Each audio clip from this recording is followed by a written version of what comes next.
Ahoy, crypto pirates, hexicans, pulsonians, pulsexicans, whatever you're calling yourselves these days.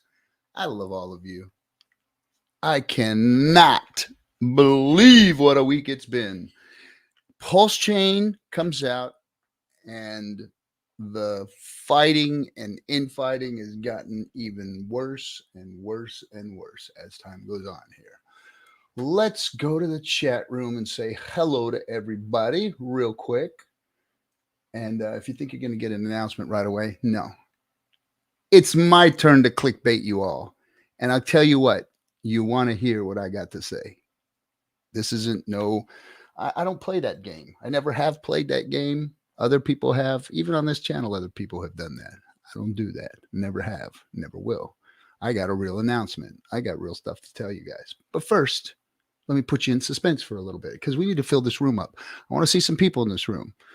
This is the longest standing, consistently running crypto stream on Hex. And now it is going to be talking about PulseChain and PulseX because now we can talk about it because it's out. Everybody, I turned my mic down. Is it too low? Let me see the chat at the bottom here. Mic too low or we good? We good. Because I've been clipping, man. When I get a little excited, it clips, and yeah, it sounds kind of funky. Anybody? Sound good? Mic sound good?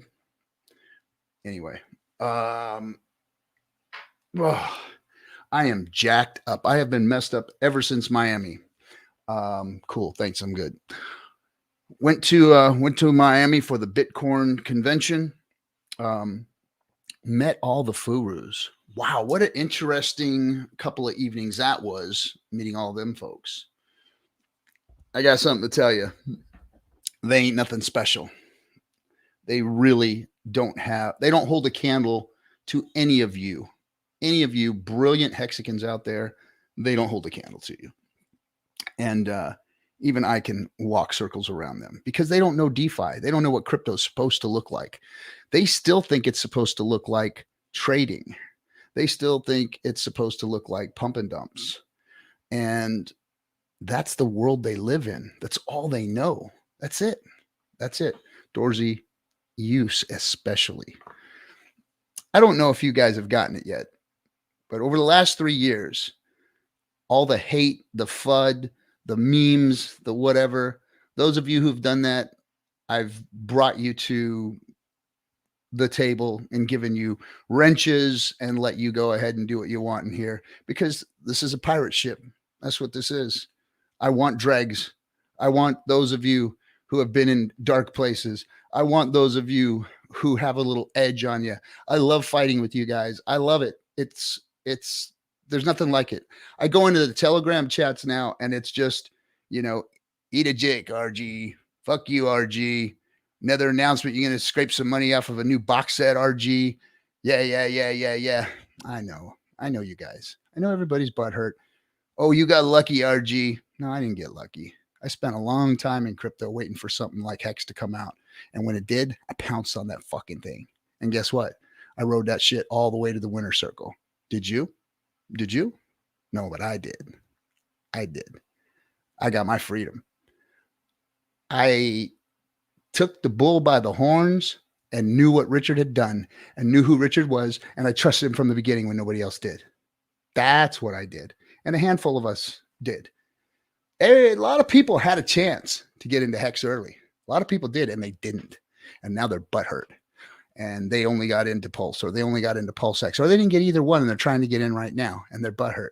And that's okay. I love all of you guys, and I love your anger, and I love to see it seethe in you, and I love to see you fight me about it. But you can't do anything about it because I ain't going away. I ain't stopping. I'm going to keep going. I'm going to take this thing on the road. I'm going to go get in front of people, and I'm going to shake hands and make sure that everybody understands what's going on here because we got the freaking tiger by the tail, guys.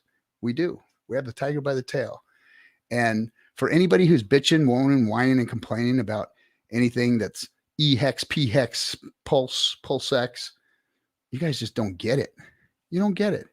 The thing just launched. The bomb just went off. Smoke hasn't cleared yet. For those of you who are in now, for those of you who did sacrifice, for those of you who had Hex before, you're all winners. You're all winners. We're at the bottom of a bear market, guys. And we're already seeing parity. We're already seeing the decks fill up. We're already seeing the bridges get clogged and people trying to come over. We're already seeing the excitement. We're seeing ridiculous FUD coming out from CoinMarketCap's writers and CoinDesk writers. They're all fudding it down. That's beautiful.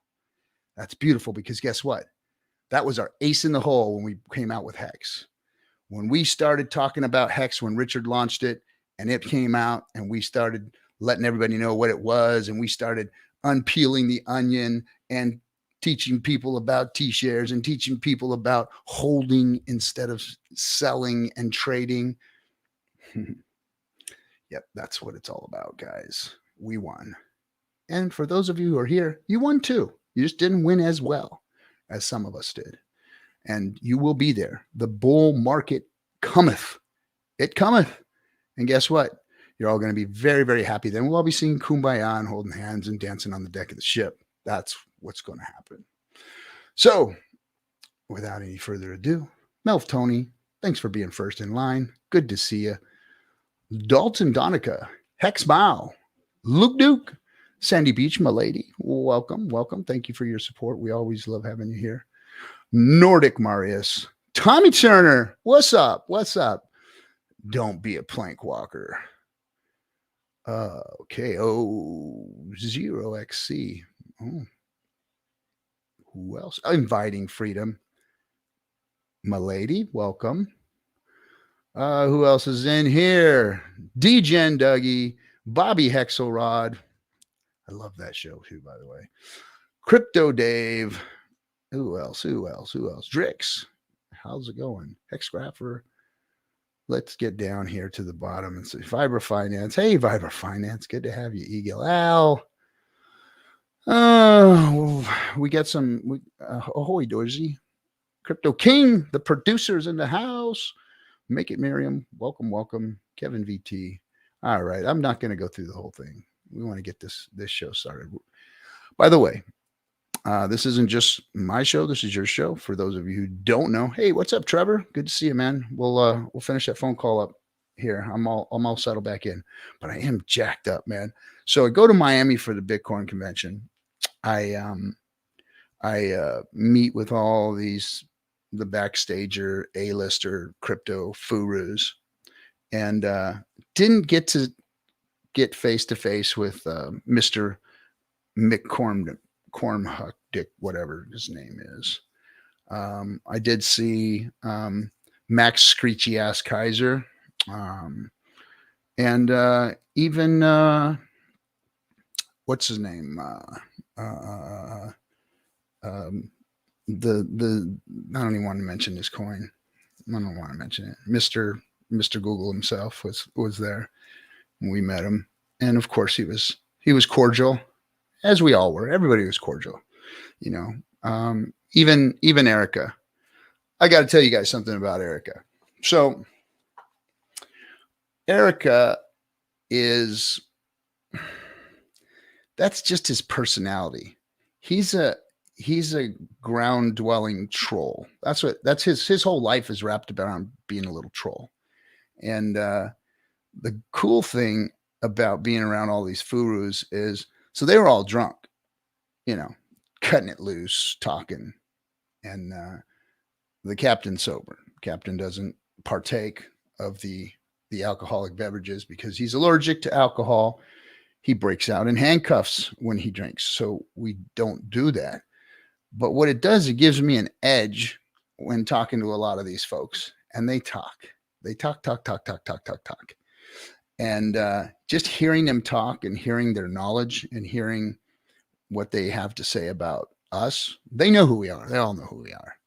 And they egg it on. They like it. They like us fighting because they really think that we're all going to zero. They think that they're going to win. And that's a false premise. They're not winning. We won. And Richard destroyed all of them with the launch of PulseChain. And now we've got 2 copies of Hex that are going to function absolutely the same. One may have higher gas fees on one side, which will probably be the premium Hex, and one will have low gas fees. So I'm pretty happy with the way things are going. Even with the little snafu we had with PulseX, I'm happy with that too. Because for those of us who did yield farm, who did liquidity provide and use the farms in doing so, we net gained because of the INC token. So not even mad about that. Now we didn't win, but we won. So now with the new V2, you got rewards coming for LP providing. So it's all good. It's all good. We're still in the early stages. You are first, and you're going to be rewarded for it eventually. Eventually. Now it may take a little bit for Pulse and PulseX to make a bull run here. But remember, right now, the sharks, the dolphins, the big bags, they're playing right now. And the whales haven't come in yet. The whales haven't come in to start moving things. And when they do, that's when things change. Now, I don't know if they're going to wait for the crypto bull market to start running, or if they're going to have this little bull market here in Pulse and then run that all the way in and give us a double bull market when the crypto bull market rolls in next year after the halvening. But it's going to be very interesting to watch. And for those of you who don't know, I'm a big advocate of history and cycles. And we've seen nothing in crypto but cycles. It's all been cycles. You could almost time this damn thing and when it's going to bull run. You can almost time it when it's going to freaking dump. Richard's the best at it. He gets that shit to the day.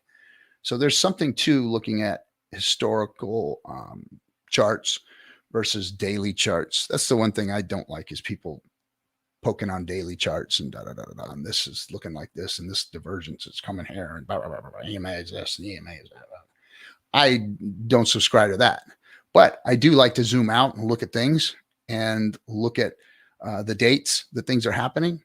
And you know it, and I know it, and we're all ready for a big crypto bull market here next year with the economy having such trouble, with the currencies out there having such trouble, recession coming, or already in and getting stronger.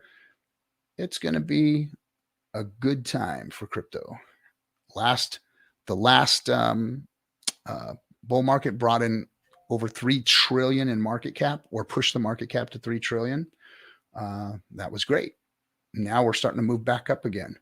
So I think we're in for a big, big run. And those of you who are in are winners. So keep fighting, keep fighting, keep arguing, keep complaining, keep crying. It's all going to be good. It's all going to be good. So let's see here. Almost 200 people in the room. That's good. That's good. Hey, Swearworks, what's up? Good to see you. Good to see you. Nice tweet from RH an hour ago. What was his tweet an hour ago? I didn't see it. Maybe I know he put a bunch out today. He was talking about the exchange and stuff, and I didn't catch the last bit. All right. Let's see. I'm fired up too. I am fired up. I'm trying to be mellow and cool because it's been just like a barrage of FUD and a barrage of fuck you, Captain, and all this stuff. But hey, whatever. Miami, back to Miami real quick. Some of these freaking furus will literally sit there and talk about themselves in the third person. And I guess that's our persona or whatever, but it was odd. It was really odd.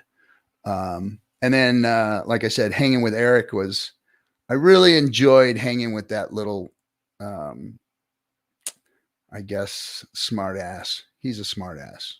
I drove him and his friend around while they were drinking and hanging out with us. And we went to a club that Kareem invited us all to. So Kareem is like the club master out there. So we're in Miami, and that's his neighborhood. He's kicking it out there, and we're in this nightclub. You know, like $3,000 a table, $100 to valet your car, kind of thing. And we go inside, and the music is so absolutely friggin' loud. And they actually had an artist that was actually performing there on the stage. And it was so freaking loud that I lost the hearing in my right ear. Like, boom, gone. And it's been gone ever since. And it's been 2 weeks. And it sounds like there's a freaking jet engine in my ear. So something happened. It was bad. But anyway, I went to the doctor. They haven't figured it out yet. But anyway, that I will never go to one of those damn clubs again. I don't understand it. I don't understand the bottle service thing, paying all that extra money so that some girl can bring you a bottle with some sparklers on it and you can flex that. I guess that's how you troll women. I don't know. I've been out of that game for a long time, but if that's how you do it, more power to you. Good luck. But man, that was pretty cringe. But yes, I got some earplugs to take with me in case I ever go to another one, which I probably never will, because it was not a good time. Sorry, didn't have a good time at that club. Just packed, no movement, too loud, and everything was like expensive as fuck. Like, that was ridiculous kind of money they spent on that stuff. But anyway, I digress. Have at it, guys. I'm just an old man eating shit and barking at the moon. That's it. Rest of you guys can go do that stuff and have fun. Anyway, Miami was over, got back, and was so stressed out without, trying to catch up with everything. My back is out on the same side. It's usually on my left side's out, but now my neck, my ear, everything is just gone. So I have been a miserable captain for the last 2 weeks here. But we're going to get through the show because we have a special announcement here. And I'm not going to keep this going too long because I do want to get that out to everybody and let you understand what it is. The other thing that we did was we had, right after Miami, I went to Northern California, a place called Dublin, and we had an extremely successful PulseChain tour event. So for those of you who don't know, I am on the road doing the DeFi show, which is the PulseChain tour. And we're talking about real DeFi, which is Hex, Richard Hart's ecosystem with Pulse and PulseX, and how those have affected and changed the climate of crypto. I mean, crypto has changed forever now, guys. And you're all a part of it. And we need to get out there. And we need to take it to the people, and we got to take it to as many folks as we can. They're outside the crypto space, because the crypto space isn't going to give us cut us any slack. You see it already. And the FUD that they're putting out there now, the articles, if you've seen some of the articles that are out there, they're very, very weak. They're so flawed. They're so uneducated, as they were with Hex. But this time they're just trying to throw shit at the wall and see if it's going to stick. Because if you read some of these articles that have come out, they really are just so horribly written because of the weak ass investigations that their so-called journalists do. They're just hit pieces is all they are. They look from the surface and then they write a hit piece, and that's it. Yeah. Anyway, let me go into the chat room for a minute before I bring everybody up. Let's see. Hope to meet you in Seattle. Yes, I will be in Seattle. Thanks for yeah. That's my it's a green faced Navitimer. It looks black, and yeah, it's a nice watch. I like it. Not super expensive, but nice. It's not a $50,000 Rolex or anything, but it's a nice watch, and I like the way they look. They got a big face, and they're just nice. Thanks. Let's see, where was there? They're not articles, Captain. They're bottom signals. I like that. Yes. Let's see. RG probably still in better shape than some of those youngins. Goddamn right I am. I freaking work hard every day to make sure I am. I eat right. I take supplements. I have a nutritionist. I have a trainer. I have a rolfer. Yeah, man. My gains are taking care of me. I gotta see if I can make it to my first 15-year stake, man. And from the looks of it, I'm gonna beat some of you youngins there, because some of you fucking guys got to take care of yourselves, man. Whoo, god damn. Whoo. Anyway, it's Bud Light time. Oh boy, Bud Light time. The FUD is laughable. Yes, it is, Casey. It's laughable. 220 white watching and only 54 likes. That's usually par for the course. We don't get a whole lot of likes. You can go ahead and hit the dislike button too. The dislike button works just as well. Yeah, if you're here and you don't like it, hit the dislike button for me, please. Let's see. Ewok says, terrible. My teenage daughter knows more about what's going on. They do, my kids, they know more about what's happening than most of these furus do. They know more about the Hex ecosystem. I know for a fact they do. My 6-year-old knows more. I mean, shit. And one thing I got to tell you guys, man, be careful out there. Be so careful. I'm seeing people's wallets getting hacked, either by connecting to bad sites or putting their seed words into things. Man, don't ever put your seed words, and don't ever click on I'm a MetaMask customer support representative. If you need help, hit me.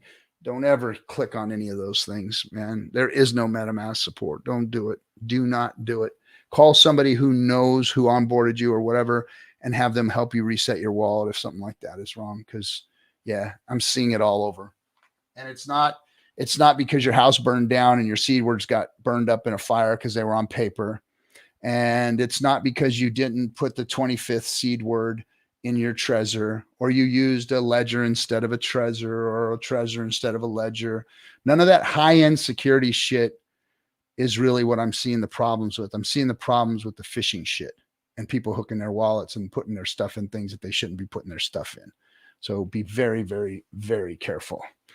So yes, June 24th is Seattle. Who's going? I'm going. I'm going to be there. I'm going to have some fun because I had a hell of a time. After leaving Miami and being around all the Bitcoiners, going to an event with just Hexicans was freaking badass. Hexicans are the best. No matter what, no matter where I go, no matter where I see them, they are just the best people. And man, much love to all my Hexicans out there, even those of you who like to fight me. None of you really want to fight me. It's not like that, but you guys want to troll and do Twitter wars and Telegram wars, but love all you guys. Let me look at the private chat real quick. Somebody's saying something. What's up, fam? Okay, yeah. I'm gonna bring guys up in just a second. So we got Cabanas in here. Look at that. Got some OGs and some streamers in here. Dosed Easy. What's up? Melf Tony 0.0141. Is that both hex? Which hex is that? Which one? I guess that's E-hex, right? You're always throwing E-hex up. Hexicans are the best skins. Yes, they are. All right. Well, now I'm going to go ahead and bring everybody up real quick. Who do we got here? We got Identity Block, and we got Timmy B. What's up, Timmy B? What's up, Captain? Man? How are you, man? What's up, dude? I am fucked up, hurting, but I am very excited and very happy. Very, very, very good. Yes. What a great week we've had. I think that everything is moving along swimmingly.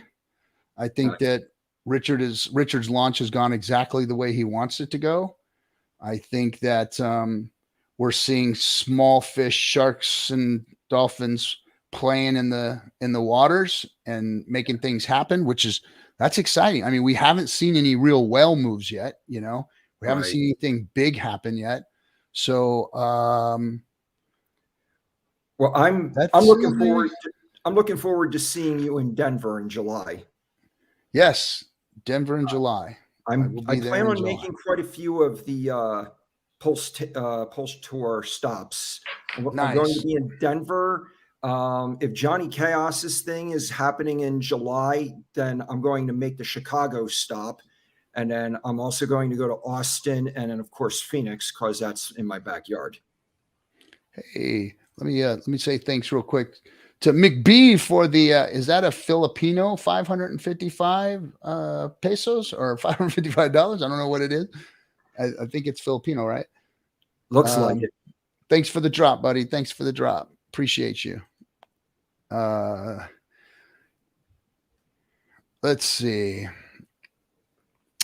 Rackham move on Pulse and PulseX. Speak on that. So here's what I can tell you. He hasn't sold a single coin. That's the truth. What people fail to realize, which has been explained a bazillion times, is that Overwatch Partners is an agency that controls multiple wallets, and those wallets do things as they will, and it has absolutely nothing to do with Rackham himself and his personal holdings and how he's. Look, I want to speak to this real quick. Everybody knows Rackham, of course, is my friend. And Rackham is a whale in the system. And he's had his troubles with people and all that kind of stuff. And I don't get in the middle of all that because he and I have our relationship. That's it. Period. End of story. And if he has transgressed on somebody or anybody that's friends of mine, then I have words with him. I talk with him about it. But Rackham has been a player from the beginning. Now, here's the thing about Overwatch Partners and Rackham. They were in the beginning of Hex, and they helped to make tops.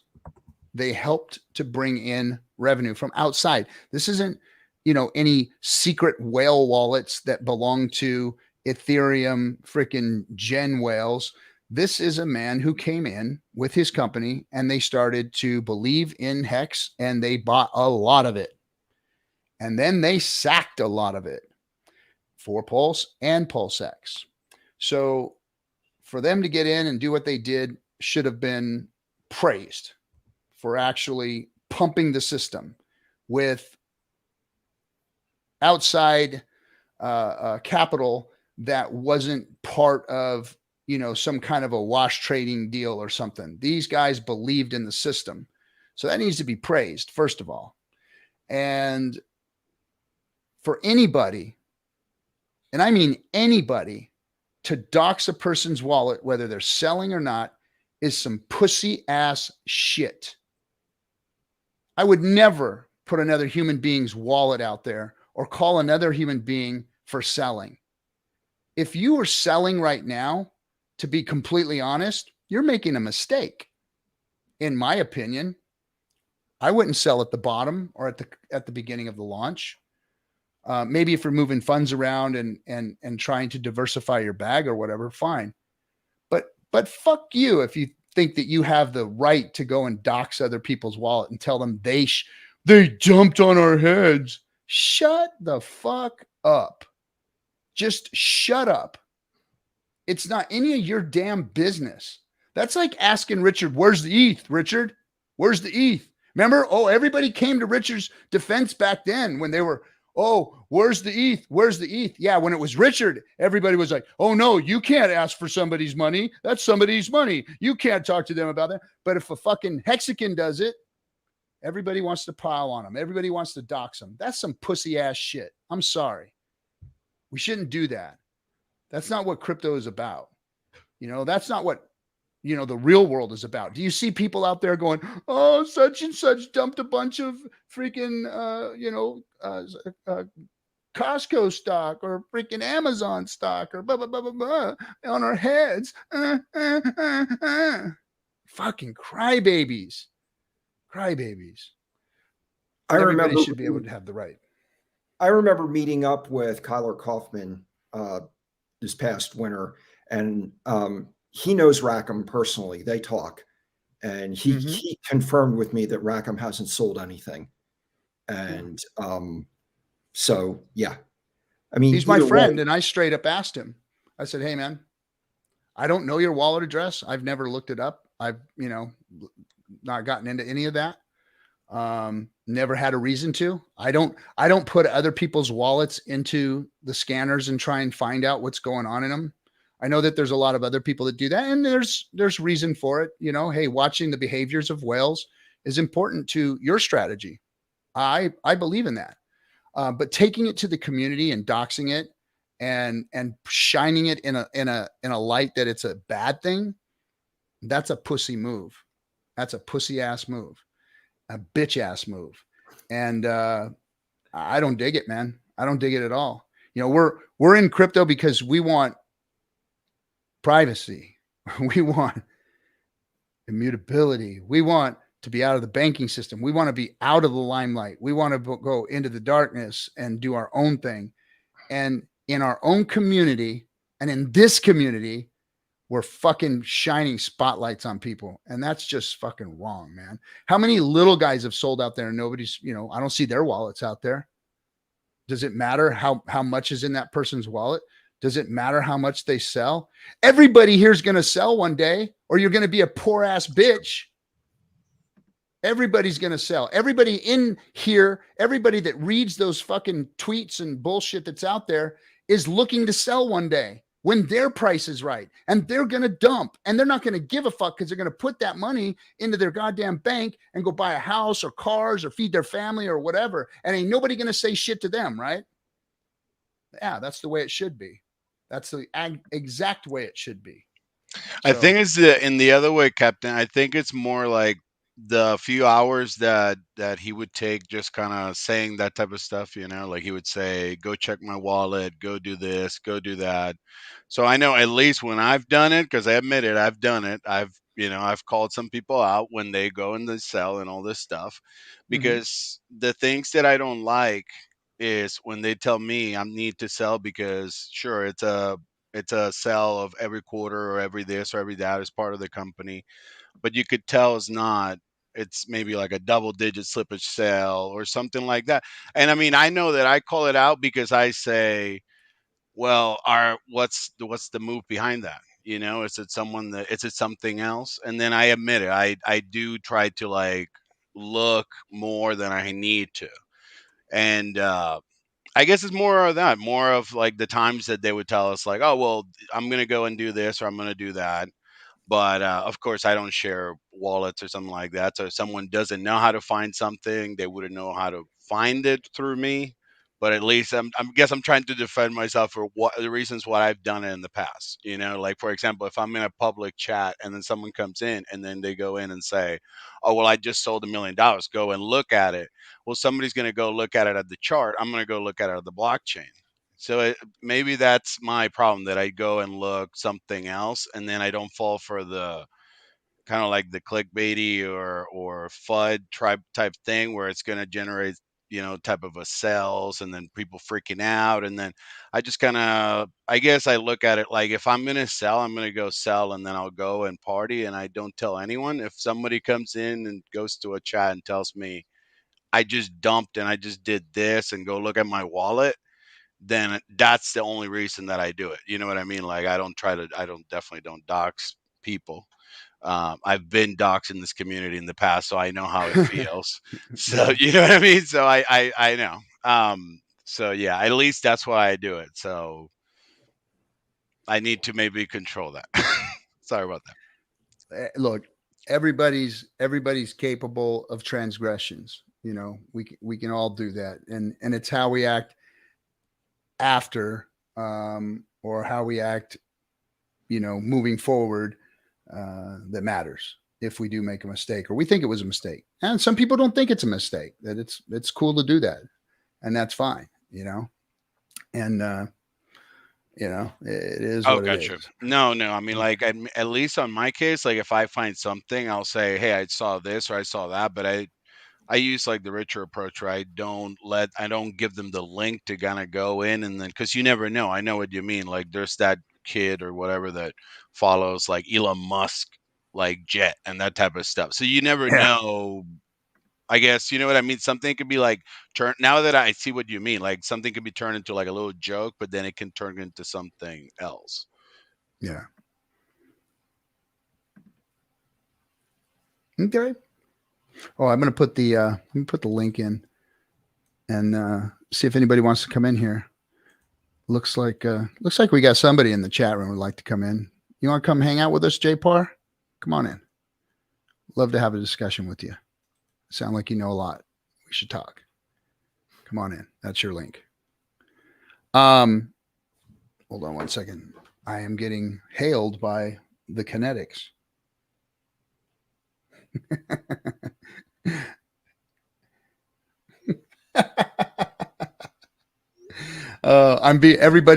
Everybody at the highest of stakes is making sure of what my announcement is. They want to make sure I don't give too much away. And I'm not going to give too much away. I'm going to give it away though. Give it away now, Captain. Yeah, I am. We've got some cool stuff coming, and we're very, very close to the movie being viewable by the public. That's coming super, super soon. So sweet. I'm excited about that. We've all known that it was getting close, and now the preparations are being made. I'll have a little announcement here in a bit. Not a little one, but a pretty good one. Make the announcement for the announcement. Yeah. Hey, you know what? I'm using this to fill the room up. I haven't had this many viewers in a while, and I know why, but hey, we got some good news. So that's going to be cool. Don't feed the trolls. Let the trolls feed you. Yeah, they do. I do. I feed off of them. I love listening to all the trolls. They give me strength because they're all just plebs with nothing better to do but go out and try and stir up shit. RG3, where do we get those shirts? Okay, so if you go to, oh boy, here we go. Now I gotta find it. Let's see. Go ahead and talk, guys, while I try and find this. I can't do two things at once. So, Timmy, how you been liking the launch and everything the first few weeks? It's been awesome. It's so relieving to be able to onboard people again who don't have thousands of dollars to fork out for fees. I agree. Before PulseChain, it was like for months and months and months, it was pointless to talk about HEX with anybody because I didn't know anybody that could afford to pay the insane 3-4 digit fees to end stake on ETH. So it's like the gates have come down for me personally. So it's awesome. It's been awesome just being able to talk about HEX and be able to talk about PulseChain now that it's a real thing. And it's been a lot of fun. That's awesome. It seems like this is like the prices and fees that we were having maybe in the summer of 2020. So it's awesome. Yeah. I remember penny fees back, when HEX first launched, and there was no indication that was never going to change. But then it did. So I'm getting ready to take a trip to go visit family and friends that I've onboarded back where I'm from in Pennsylvania. I'm going to go visit some people back east for a couple weeks and then come back here and continue with my house building project. That's nice. And of course, I'm going to check out a few stops of the PulseChain tour. I'm going to bomb the captain and That's awesome. I've been wanting to see if I was going to try to go to the one this week up in, I think it's Oregon, and then I might go to the one up in Seattle in a couple of weeks. I want to see if the brand man goes to that one. Is that where you're located? Is in the Northwest? No, I'm in the Midwest. Oh, okay, nice. And PR. Yeah. So it's a little bit of Midwest, a little bit in PR. Okay. A little bit up and down. Nice. Trying to see if I move to the East Coast because I've been trying to sell my property in the Midwest, but the markets are not good to buy. So I'm just thinking, should I sell? Should I just keep this? Because the the interest was really good. Right. And the way I see it now, I have it locked for the next 25 years if I want to, or I can just try to just do a quick flip, wait for the markets to cool off in a couple of years, and then buy something somewhere else. Nice. Yeah, I bought my first piece of real estate recently. I just made the last payment on it a couple weeks ago. Yeah. Sweet. Yeah. It's hold on. I got to stop the freak out here. Who's freaking out? The highest of stakes. They think I'm going to make some other type of announcement, but I have a anyway, they're making sure that what I say is they're trying to control what I say. Let me just tell them one thing. Ask him what words are out of the question. You can't say. No, really. I already talked to legal. I already talked to legal about it and what we know the film exists. So the film exists. The film is done, and now that Pulse has launched. It's even better. It's even better. Nice. So we're really close to getting it completely released. So I'll go ahead and make the announcement now, so that we've got 300 people in here. I'll go ahead and make the announcement now.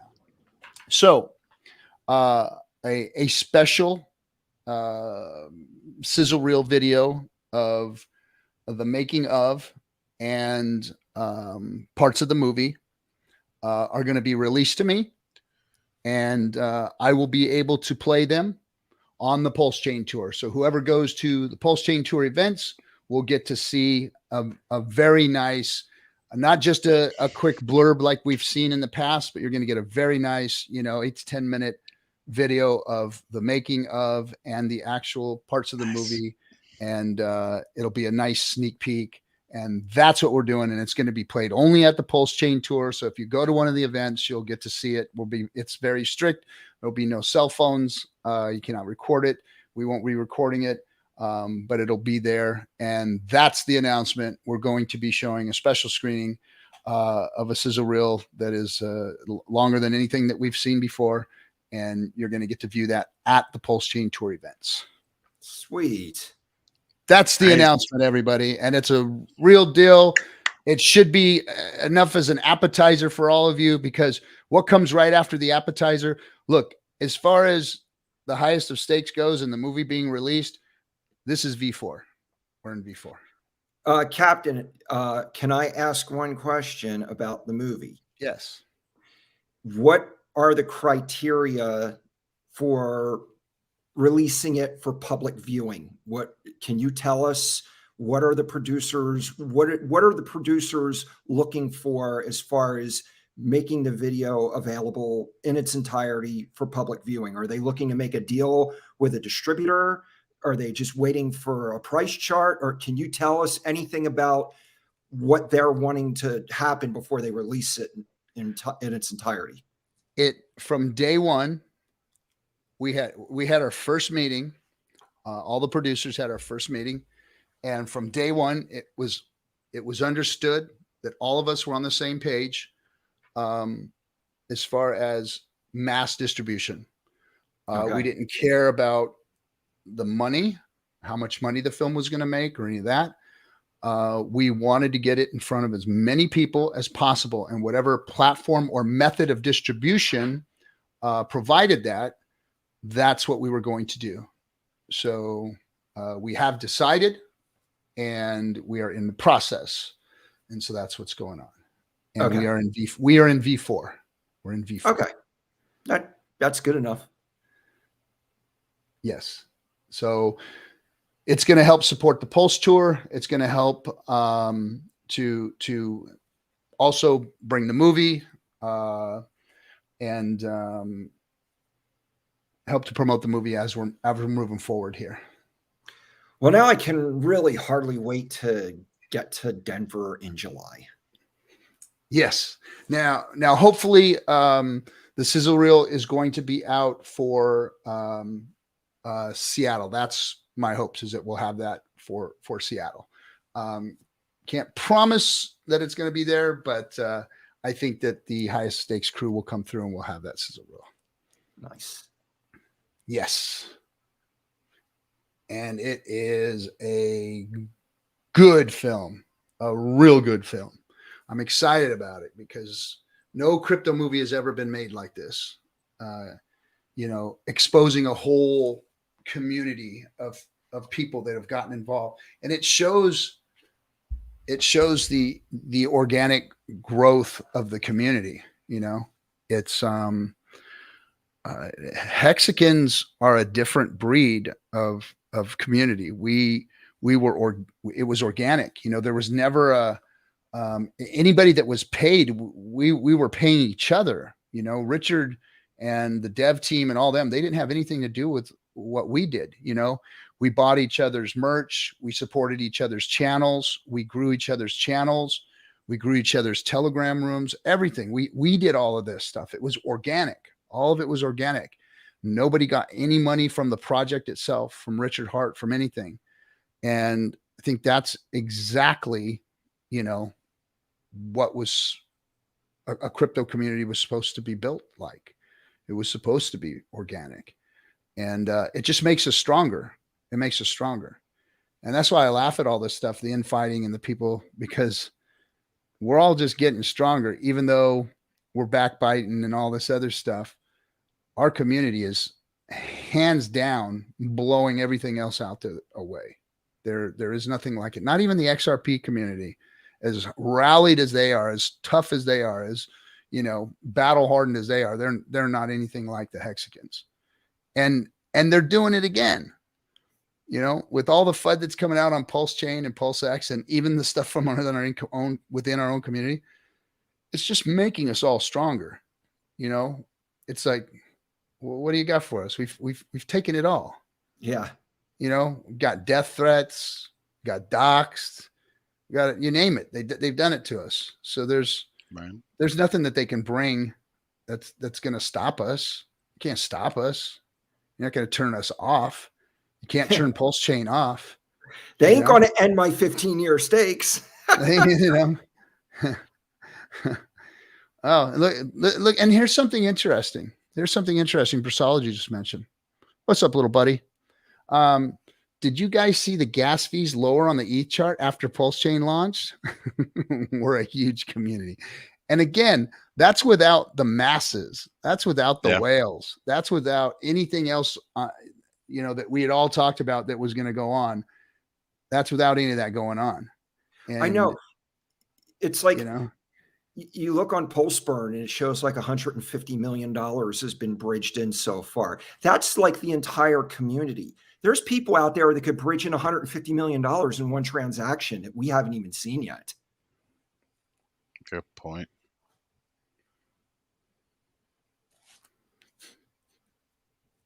The biggest whales haven't gotten into Hex yet. They really haven't. True. The biggest whales, the best influencers haven't showed up yet. I'm telling you, it's going to get bigger. It's going to get stronger. Time will show.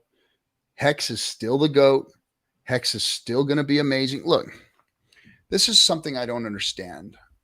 And we've talked about this ad nauseum. There is a finite amount of Hex out there that can be staked. The most amazing thing about Hex is its APY. It's one thing that it's a great crypto that you can trade back and forth immutably over the internet, peer-to-peer, without any double spend. Better than Bitcoin, safer than Bitcoin, more secure than Bitcoin, faster than Bitcoin. But it generates yield. And that yield comes from the inflation. And the inflation is a set amount. It's a set amount, 3.69%. And I guess there is a way it fluctuates, right? There's some mathematics there that could fluctuate. But when that inflation comes out, it lands on stakes that are staked for years, sometimes just a day. But it's still delayed inflation, whether it's a day or 15 years. It's delayed. So that's the value. Now, the pool, because of the finite amount of Hex, because of the OA and how much the OA owns of the circulating supply, there is only a small amount of Hex that can come in and dilute the pool. That means if all of the liquid hex were to come in, and I don't think we'll ever see all the liquid hex come in, people are going to hold, there's people holding it, but all of the hex that's out there comes into the pool, you still will not reduce that APY to somewhere lower around 18 to 20%. 18 to 20% APY.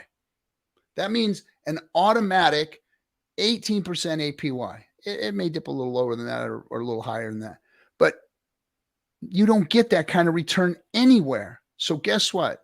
After this thing has been running 4, 5, 6, 7 years, and it's still doing what's doing, and fools like us are just still raking in the cash, like green trash bags of it, just raking it in.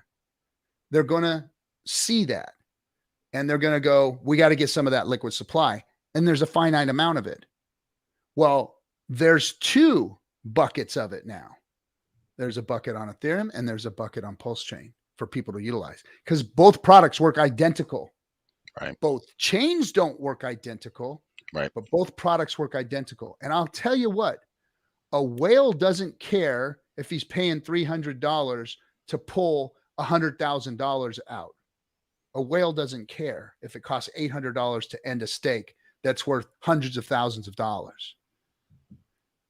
Now, have you noticed, Captain, that like even if it's Ivan or Eric that, you know, either they're getting me to be pro hex or still against, they're probably the only 2 that've actually gone and through the code. It seems like everyone else, at least all these fudders that I'm seeing lately, they're not, I mean, they're not prepared. They're not even going through the website. They're not doing anything. So it's just, it seems like the first weeks of Hex is awesome. It is. And that's what I'm loving about it. It's like, I tweeted out yesterday, it's like, oh, here comes the FUD. They're literally want to make us stronger. They literally want to come at us and forge us some more. Okay, great. I'd love to see all the new PulseChains get, you know, strengthened by FUD, and the whole project gets strengthened by FUD, because when they do come out and they do start to understand, man, they're gonna be sorry. Yeah, they're gonna be sorry. They're gonna come to FUD us at that point so that we sell and they try to buy for cheap. That's the time that we need to really hold on. Yeah, but it's exciting to see it, because that's we haven't really seen the FUD article since they finally gave up on Hex. You know, they finally gave up, and we saw all those articles and the websites, and you know, a lot of those FUD sites were people using their QR code to get more Hex as a referral link, because people were going in and buying their Hex.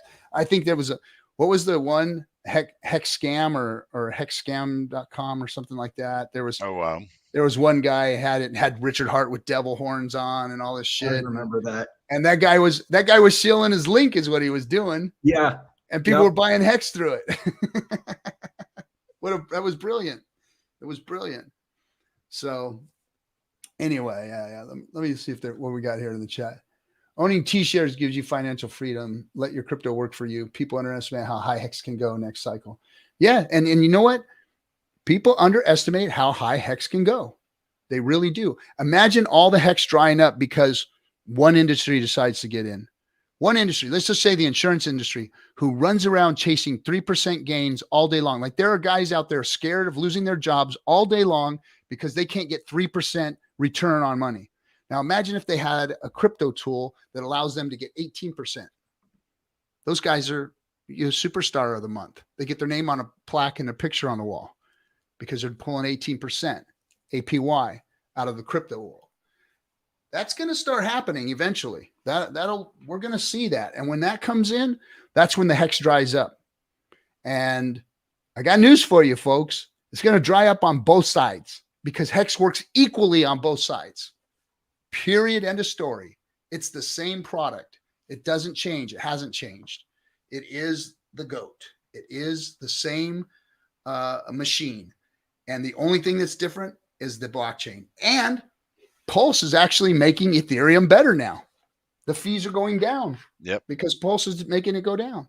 So after we get mass adoption in Pulse, don't you think that maybe eHex is going to be a lot more functional than it has been?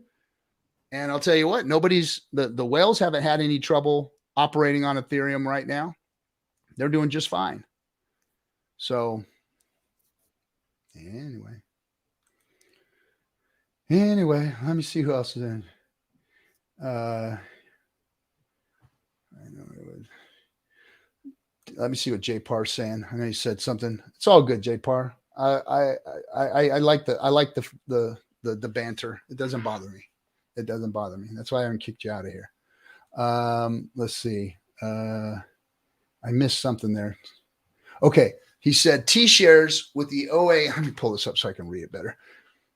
T-shares with the OA not staked gives everyone API that normally would not be possible. Exactly. Yep. Exactly. That's kind of the secret weapon. It is the secret weapon. It's meaning that APY can never go down to stupid 2-3% levels unless the OA decided to drop it to that for whatever reason. So it kind of acts like a Fed, you know? I remember Whales Only did a live stream where he reported that the OA sacrificed like half of its coins for PulseX. And if that's correct, then that means that the APY, even if the OA staked all of its leftover coins, it would only drop the APY down to like 20% rather than what it is now. So Hex is freaking awesome, man. I mean, I don't know how else to say it. It seems like it'll take a long more time for people to actually do that because they just don't go into T-shares. They don't go into T-share rate. They just think that we're just here buying it at 1 and selling it at 5, and then that's the only thing that we're doing. That's why they get so confused. So once they start doing that, they'll understand what we did now 3 years ago. So it's amazing that the prices are at this point. You know what I mean? Like you can still like accumulate outside of staking, and it's insane to me. So yeah, I mean, being able to accumulate at sack rate. I mean, obviously you're not getting your bonus, but that's still freaking real good. Exactly. Yeah. Real good, you know, and for people to be complaining right now, they shouldn't be. Well, and they're not complaining about that. Don't get me wrong. They're not complaining about that. Some of the complaints I've seen are, you know, this last thing that happened with the DEX. Either way, those of us who were in the farms, if you weren't just LP providing, those of us who are in the farms, we net positived, and a significant net positive, even with the INC token being down where it's at from where it was. Right. You know, we still made gains. So there's no complaints there. I understand the LP providers might be a little peeved, but once again, that looks like it might have been, it helped the system. It kept people from accumulating and dumping. So that's kind of a farce.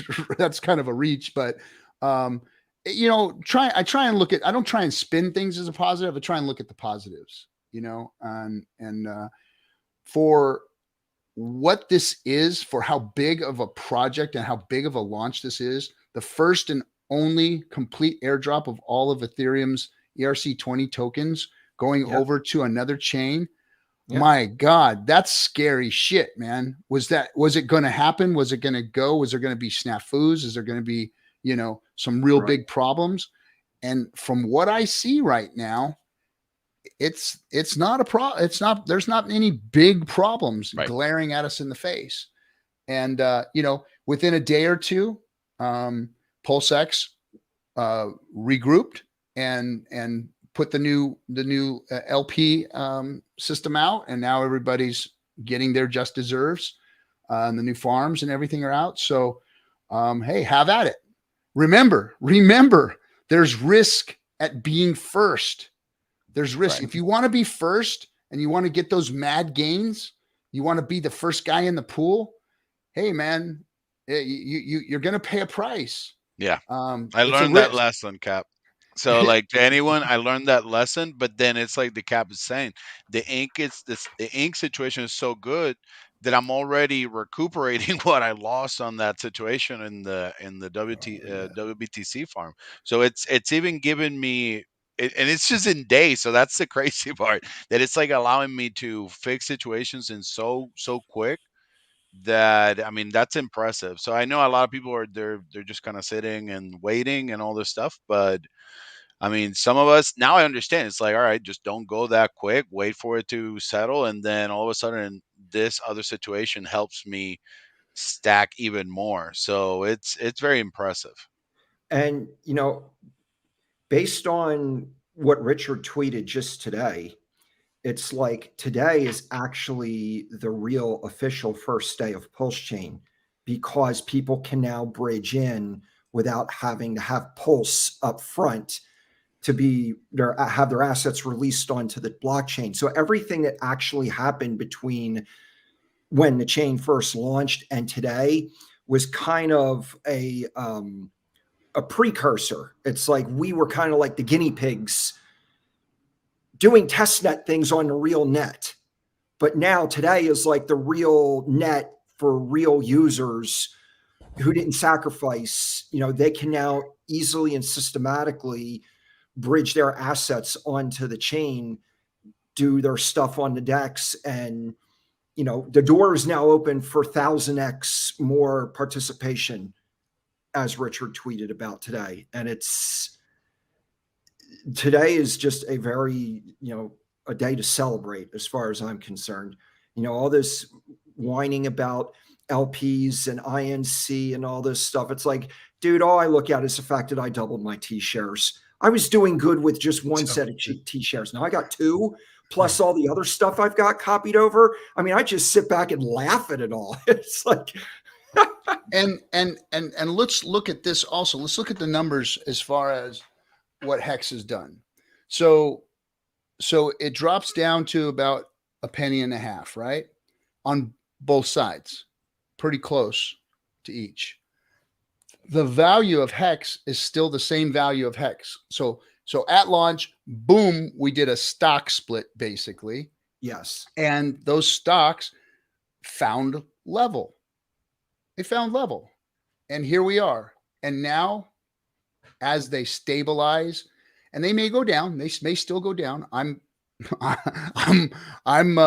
hoping for that. I got some dry powder, and I've got some limit orders, and I'm going to scoop up as much Hex as I can, If we go down lower, and if we start to move, I've got some that are going to stop it from moving too far from me. I want Hex. That's what I want in my bag. I sacrificed for the amount of Pulse and the amount of PulseX that I wanted, and got that. And now I'm waiting for my opportunity to get as much Hex as possible, because yes, these things are going to X. They're going to go up and they're going to X. Pulse and PulseX are going to do their thing. They're going to have their day in the sun. They're going to move. The crypto space is going to see the value in a fast, efficient, better chain. And they're going to move into it. They're going to see a DEX that is dynamic and has incredible features on it. And they're going to use it just like they've used all the other DEXs. And all those other DEXs, I think the worst one did a 740X, 740 something X. The worst one. And PulseX has already outperformed all of them put together. And there's still more features that are set to be released on PulseX. Single-sided staking, the opportunity to stake PulseX to earn other coins. It's awesome. It is. Let me see what's in the chat here. Never do it. Richard will not let himself lose. No, he's not going to let himself lose, Marco. You know that. I know that. He's in this for the glory. He's in this to show all these people the errors of their ways. He is here to show crypto there's a better way of doing it. And he's proved that with Hex. He destroyed Bitcoin, destroyed it with Hex. And nobody can debate that. It is a better Bitcoin, period, end of story. No proof of work mechanism. It's just the best of the best crypto out there. Yeah, Bitcoin ain't going to do a 10,000x anytime. No. And Hex has so much more room to grow now, because if Bitcoin did 6 million X, 10,000X isn't shit. Another 10, 20, 30, 40, 50,000 X isn't shit. Right. Hex literally has that in it. It has that in it. It's built in. It's in the code, and I get shit for that. Eric, took one of my, I was out at the, at one of A-Bit's events, and I said, Hex has gone from here to here. This is my TA, right? Here to here. And then it's gone from here to here. And now it's going to go from here to here, which it did, even though he made fun of me. It did do that. And even though my Neanderthal way of showing the chart was that, I was right. And I've always been right, because all I've done is promote Hex, the value of it, and where it's going. And that's what it's done. So you don't have to be a rocket scientist and have a bitchin' ass chart behind you to say, hey, Hex is going to continue going up because it's in the math. And it is in the math. And I had a little conversation. He was a little 3 sheets to the wind. Oh, and I got some really good video of you too, Erica, if you see this. So next time you plan on bringing some memeing to me, I've got some real good video of you in the club, bro. And I got a story too, from our drive back to the club. So if you want, we can go toe to toe, and I'll put your some of your greatest moments up for everybody to see. Nice. Because I will agree that my method of explaining these things is very Neanderthal. I just bring it to the real people so people can understand it and not have to try and dig into an Etherscan or a chart or any of this stuff to try and figure out where Hex is going. I know where it's going. Right now it's in a bear market and it goes down just like everything else goes down. It's down, guys. There's nothing we can do about it. Now, I remember some of your chart art in the past. Oh, my old chart art with the Godzilla, the boob pattern. Yeah, we had the boob pattern.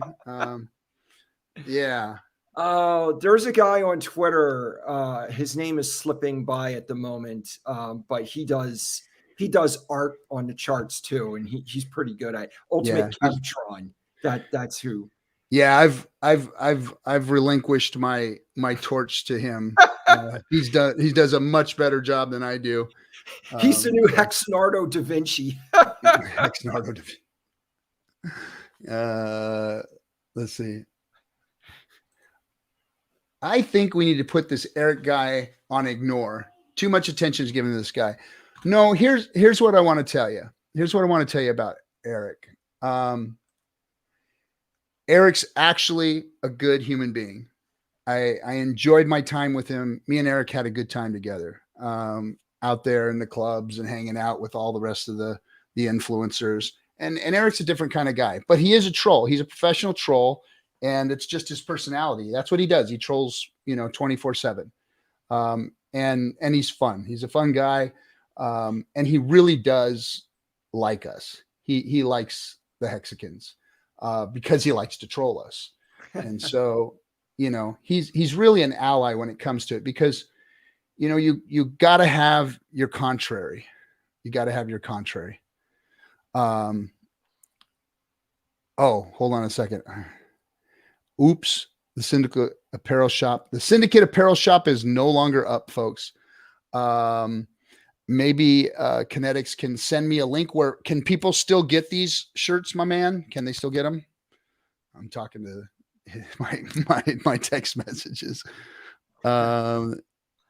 Yeah. Okay. Let me pull this down here. If that's no longer working, I'll get you guys a working link. Hey, I'm trying over here, man. I'm trying. Oh, I'm sorry. It's hexfights.com, hexfights.com for the shirts. If you want to get those, these ones here, there's 2 or 3 different ones. I love these shirts. It's got the diamond on it, the hex diamond, and the back's got some cool stuff on it too. It's good. It's good stuff. Rugged again. Did somebody get rugged? We didn't get rugged, did we? Technical difficulties. Please stand by. Referring to the website. Oh, wait. Is that are you guys referring to the website, or did we get pulled down? Did YouTube finally pull us down? Hold on a second. Nope, we're still going. Let me double check. Nope, we're still going. Cool. Well, I remember the movie producer saying that, in order for this documentary to really hit home, it needs a bad guy. We need villains in the movie to provide a contrast for Richard. So, Eric is one of those people that's willing to play that part, even if it's, in character. Yeah. And here's something interesting too. Eric promotes Hex Pulse through FUD, just like saying bad press is good press. There's no press is bad press. And that's true. Even the infighting and all the things that we all have, it just brings attention to what it is we're doing here. And it draws people in. And when people look and they unpeel the onion of what Hex is, they start to get it. People who really want crypto to do well, who really want Satoshi's vision to finally come to the forefront of crypto, because if Satoshi was alive, or if Satoshi was watching these last 5 years, he's rolling over in his grave, because it's been an abomination of what his white paper said, and it's changed. That whole narrative has changed.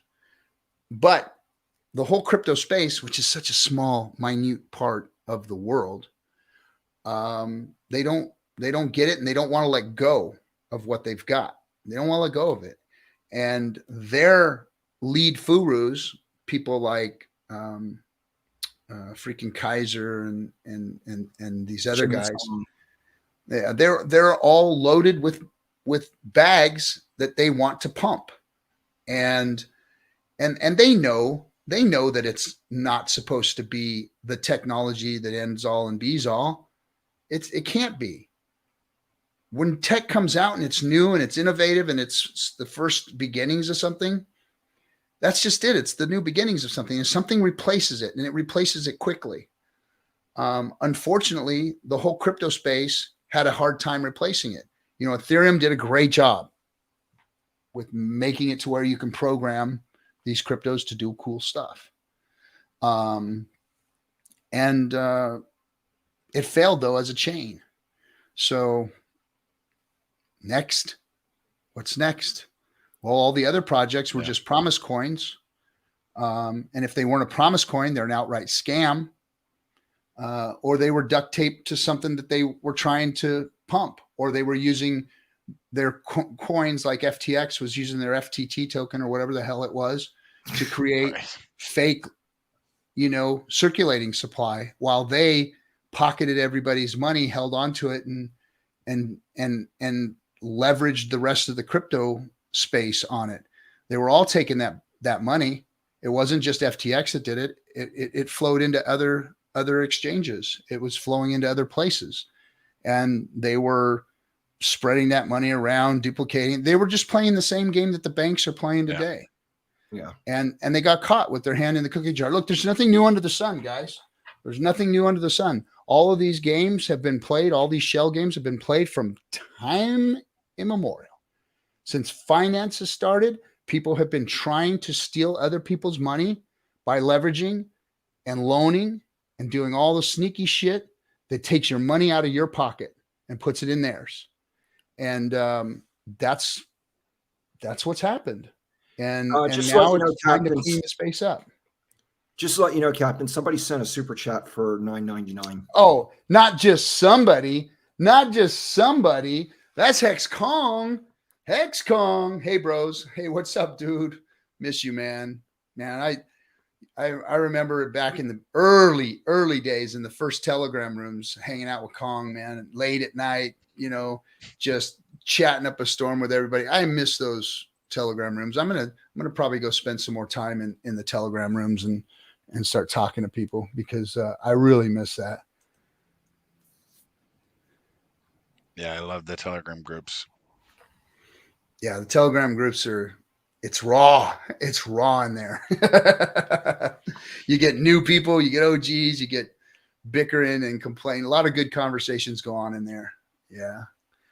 They were real good in the beginning. They were really good in the early days when it was just a handful of people in hex.com Telegram room. Those were some cool times, man. A lot of friendships were forged back then. It's good stuff.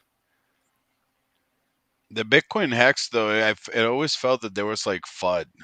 Like for some, I remember like getting away from that one for a while because I always felt that it was like either the Bitcoiners coming in to complain about the name or the logo or about something dumb, So I remember like feeling like that type of FUD before it got switched. Once the name got changed, it almost kind of everything started to line up.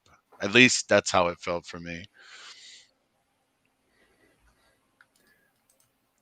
Yeah, HexCon dropping another $9.99 on us. Missed that too, bro. Felt like good old internet chat rooms, but with lots of alpha and jokes. And the jokes and the memes flew, man. That's where the Hexkins cut their teeth, man. That's where they were, And we used to get like trolls that would come in there and like they came hard. The trolls came hard into that old hex.com Telegram room. And they end up getting run off and then they come back and then they get run off again. And they come back and they get blocked and then come back in another name. Sure. It was a lot of fun. And that's where, that's where the training was happening. That's where boot camp was. We were getting forged at that point. And then when we all started making our own channels, they came to us on the YouTubes and started coming after us. But here we still are. We're still here. No matter what FUD came our way, we're still here. It's like there's chat rooms revealed the guys who wouldn't. I won't say it. Never mind. I was thinking I was going to quote something from Full Metal Jacket, but I'm not going to. Oh, it was great. And that's why I fell in love with it, man, because it felt like that. Like in the Marine Corps, it's a strange atmosphere because you've got a group of guys that are literally beholden to one another's lives. Like the guy on your left and the guy on your right has got your left and got your right because they know you've got theirs. And you're going into a situation where you have to, that has to be it, and you're a band of brothers that live together, smell each other's shit all day long, sleep in the same freaking room with each other. Now imagine 18 to 25-year-old men sleeping in bunks, away from home, away from women. The testosterone and the freaking angst that goes on. And then when you do have free time, you're out in the town, just destroying shit and out there fighting and scrapping and fighting and scrapping with each other. But in the end, you were that tight knit band of brothers. See, that's how I understand things. I can fight with people and war with people, but they're all Hexicans.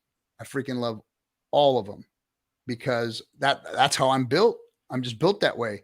Like punch me in the face, kick me in the stomach, but we're going to go have a drink afterwards, and that's the way it was.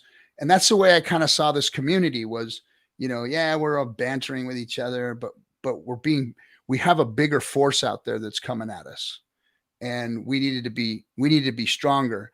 And by beating on each other, by being rough with each other, hard on each other, it was just forging us even more. And every time a battle came up, every time somebody came at us, we knocked them down. We forced together and we knocked them down. And the best of us, got up in the front lines and led the charge. And that's the way I saw it. And I never seen anything like that in any community other than, like I said, in the Marine Corps, where a group of people who trusted and believed in something and had each other's back, but continuously were bantering with one another. And I just knew back then that I said, this community has to be exposed, because this is the community that can take it and put their finger in the chest of all the rest of the crypto folks. Boom, boom, boom. We got you. We won. You guys didn't. And we're here to stay. We're going to be in your face. We're going to keep being in your face, and we're not going to stop. And it shows. It shows. This community is freaking badass. Just badasses. They deserve the right to be called Hexicans. They deserve the right to have Richard Heart's products stand behind them. And that's the cool thing that we've always had. No matter how much FUD came at us, no matter how bad the price dipped, or no matter how much people hated Richard Heart or said things about Richard Heart, the proof was always in Hex. Always. And we could stand there and know that we were right, because Hex never failed. It never failed us. All those other cryptos failed their communities. Yeah. That's why those communities weren't strong. They were weak. They didn't have the FUD and the forging. And we did. Yeah. So let me make the announcement one more time for those people who weren't here or just coming in. The highest of stakes announcement is that there is a making of sizzle reel that's going to be a significant length, nothing that you've seen before.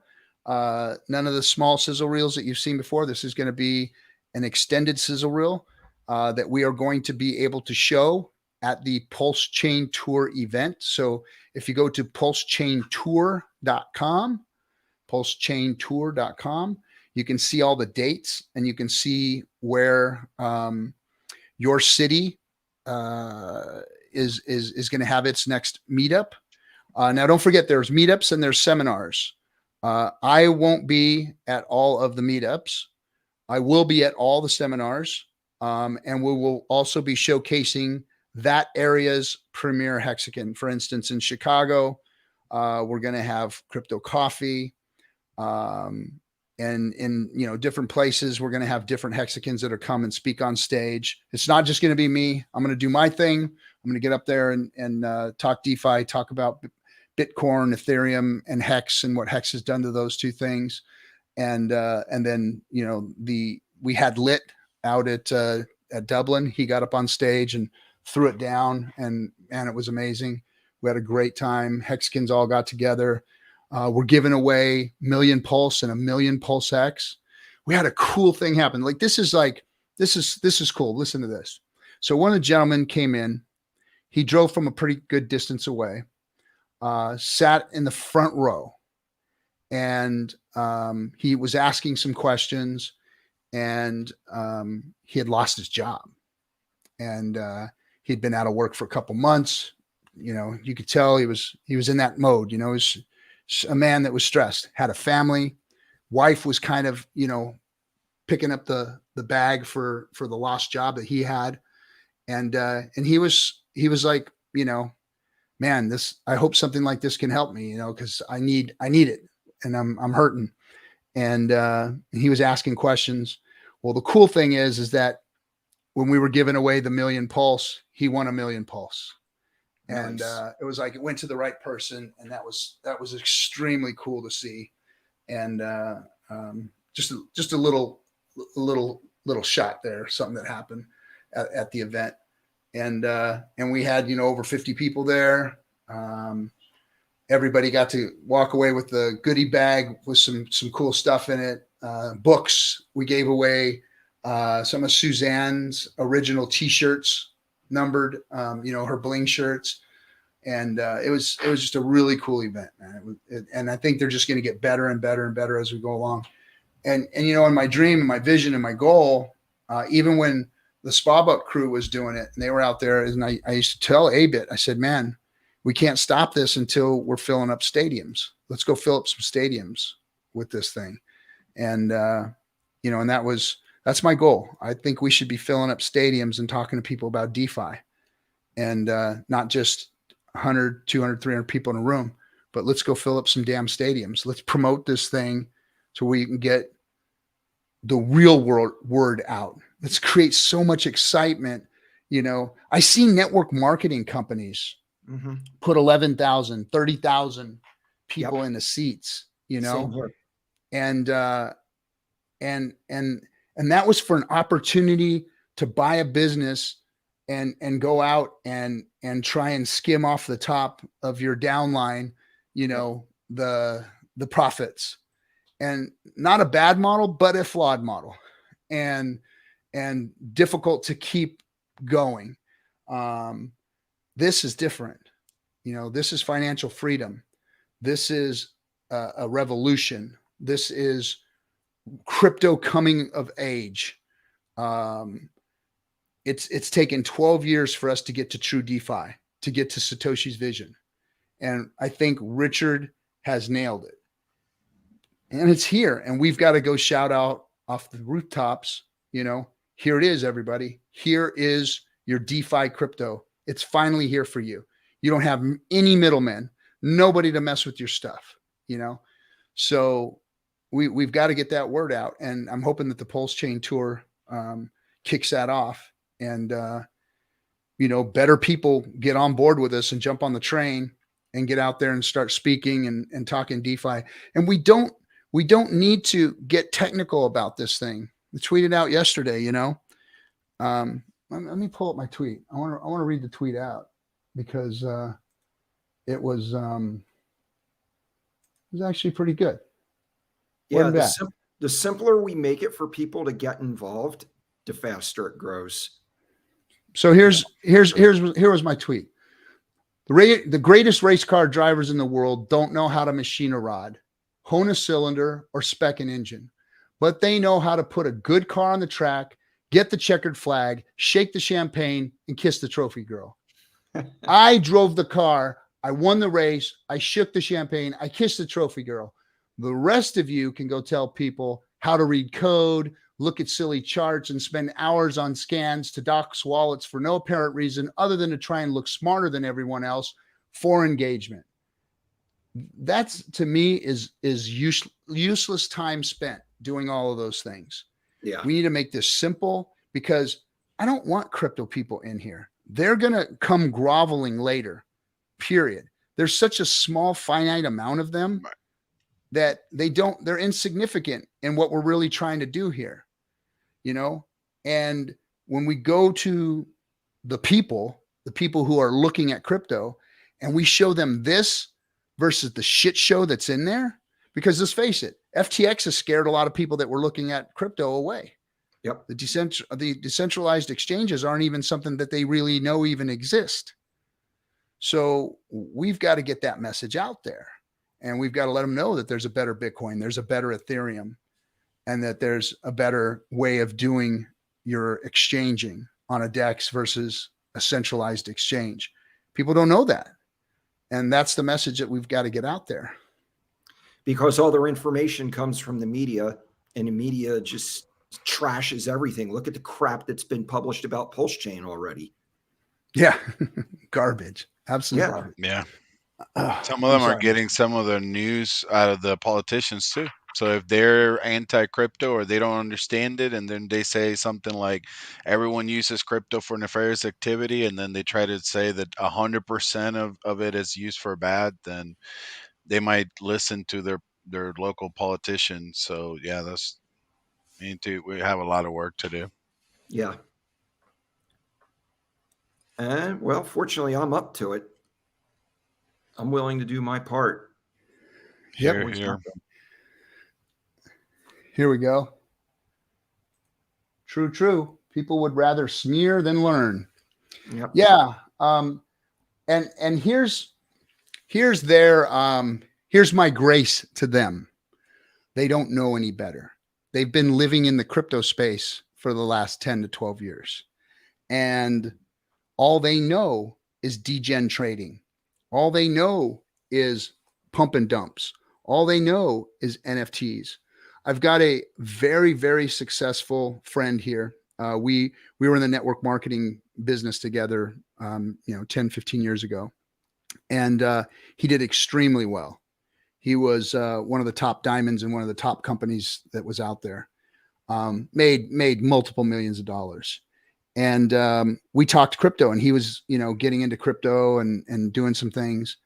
And then right as Hex come out, he grabbed some Hex and said, "Hey, you're in Hex." And I said, "Yeah, man, look, I got my own channel. I'm doing," and he got involved with the NFT crowd because that was the shiny object that was going on at the time Hex was coming up. When we were coming up, man, NFTs were blowing our fucking doors off, right? $69 million NFTs and shit, which, that was probably money laundering and shit. But anyway, so he got involved in that, the shiny object versus, the old guy telling him, "Hey, stake it, put it out there for," who wants to put their shit out there for 15 years? Who wants to put their shit out there and yield farm and all that stuff, So unfortunately, he bought a big house out here, like the biggest house in our town. And now that thing's worth half the price. The NFTs took a dive. He lost all his money on all that. It just really, really bad, but people just in this space, they learn that the shiny object is going to get them that instant rich, they're going to get that quick rich. And that's tantalizing to a lot of people.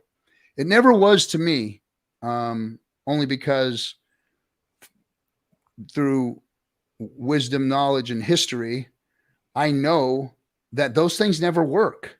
Right. Short-term gains never work for the long term. And I'll tell you, all of you are in this for the long term, especially those of you who are staked out. You have to look at this differently now. Crypto has to be, or can be, looked at differently now.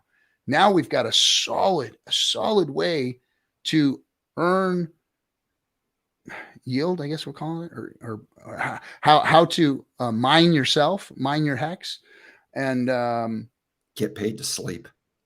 And get paid to sleep. You make money in your sleep. Yep. It's passive income, and that's what crypto has been looking for, is a way to gain passive income, and without middlemen. Continuing to have the tenets of crypto, continuing to do the right thing in order to get the right result versus doing the wrong things to get the right result. And see, that is the message the market had been putting out there. And Richard was the person who heard the message, and he built Hex in response to the market's desire for a yield earning protocol that we can use in regards to crypto, because there was no way to earn yield without trusting a middleman. And, I trusted a few middlemen before Hex came along, and I lost thousands of dollars doing that. So when I became acquainted with Richard, I knew he was the smartest guy in the room. And when he started talking about building something that pays yield, I just paid instant attention, because I knew if this guy builds this thing and it works, it's going to be the thing that will revolutionize this entire industry. And damn if he wasn't right. Yep. 100% right. And now that that PulseChain, the tracks for Hex to ride on, and I keep saying this, and somebody tweeted yesterday that PulseChain wasn't made for Hex. That's not true. The reason Richard made PulseChain was because Ethereum was broken and fucking up Hex. Yeah. Exactly. And we can't forget that. We can't forget that. Now, he made it tantalizing for everybody to want to be over here. Like, hey, I'm going to give you all of your tokens for free. Hey, we're going to have cheaper, faster, more efficient way of moving your crypto now. So he put all that stuff out there, but that wasn't the main reasons why it was there. It was the main reason why it was there was to make Hex better. Yep. And what would be better than having more Hex available for people to stake, because it is drying up. It is getting, the circulating supply is getting lower and lower and lower. The staking pools are going to start to get larger and larger and larger, and people are going to be waiting in line to get not only p-hex but e-hex. They're going to want both. They both draw the same yield.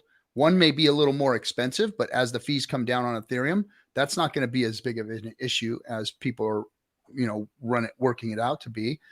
And it's just going to get better. It is. We've already seen what Hex can do in a bull market. We saw it run up to 54, 56 cents. What was it? Something like that.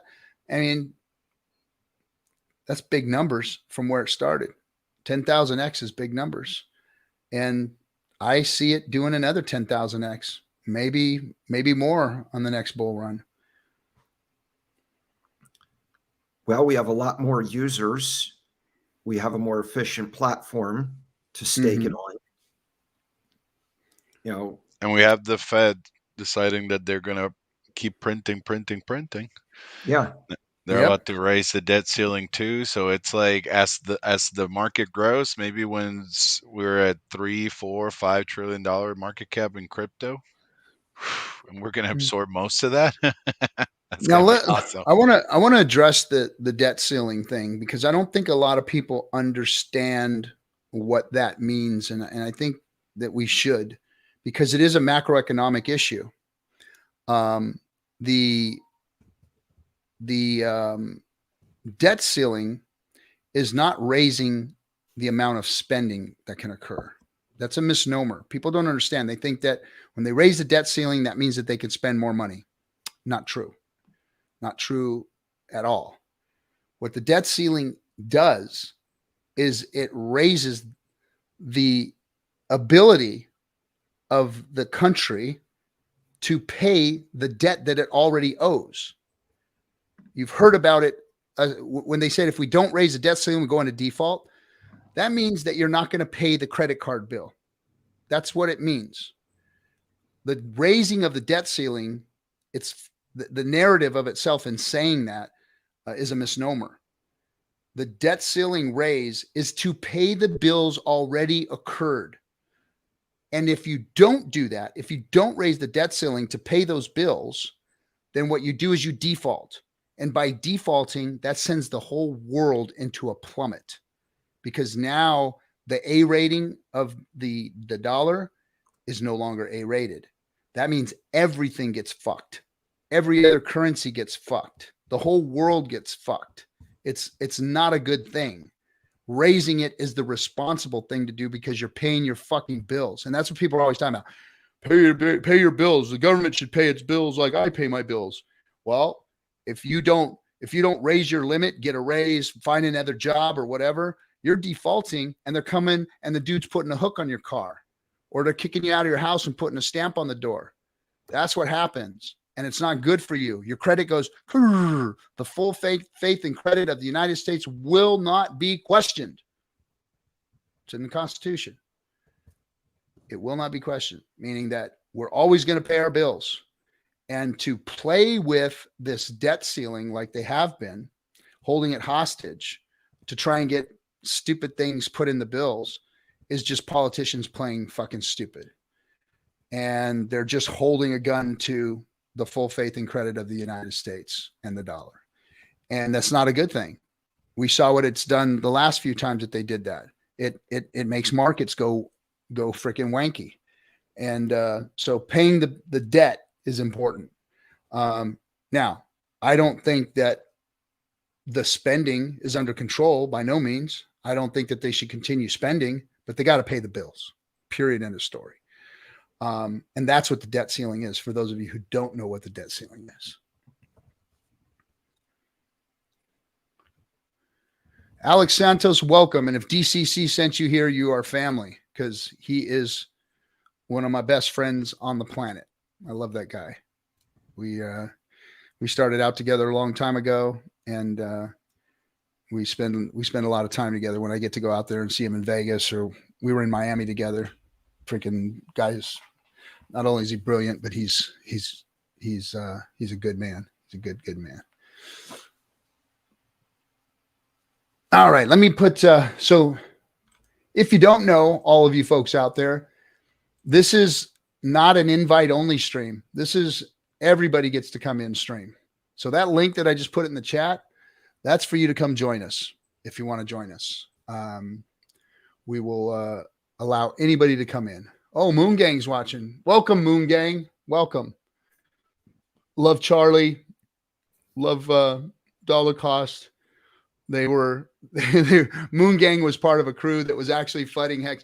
If you ever watch some of those videos, I think it was the rewind 2020, 2021 rewind.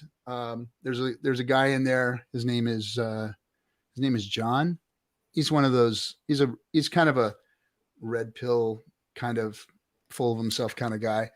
He was the one that said, Hex coin is 100% a scam coin. 1,000% a scam coin.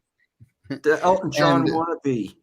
Yeah, and he ate his words. He has since apologized, but still not liked by the community. I'm sorry, guys. My nerve pain is freaking killing me. I got to stretch it out. So yeah, that Moon Gang, we love you guys. Good having you here. Good having you here. So what else is happening out there other than FUD and crying and whining and screaming and complaining? There's a lot of Hexicans that aren't too. So let's turn it around and look at all the Hexicans that are out there that are doing well, that have done some trading and switched their bags up and equaled them out the way they want them. Got some Hex at low prices. I know a lot of people are DCAing in right now. Oh, look at Icosa's moving at 12 cents. I think it was 11 cents when we first started the stream. Yeah, it was.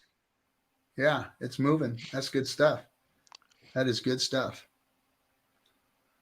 And so there's Hexicans doing great things to their own benefit, and we have projects coming out of the woodwork. I mean, we've got wallets, we've got other dexes, we've got bridges, we've got tons and tons of new products, new DeFi, real DeFi products coming out, and so many more in the background. I'm getting calls on a regular basis of people that want to do everything from, build banks to you name it, just all kinds of stuff.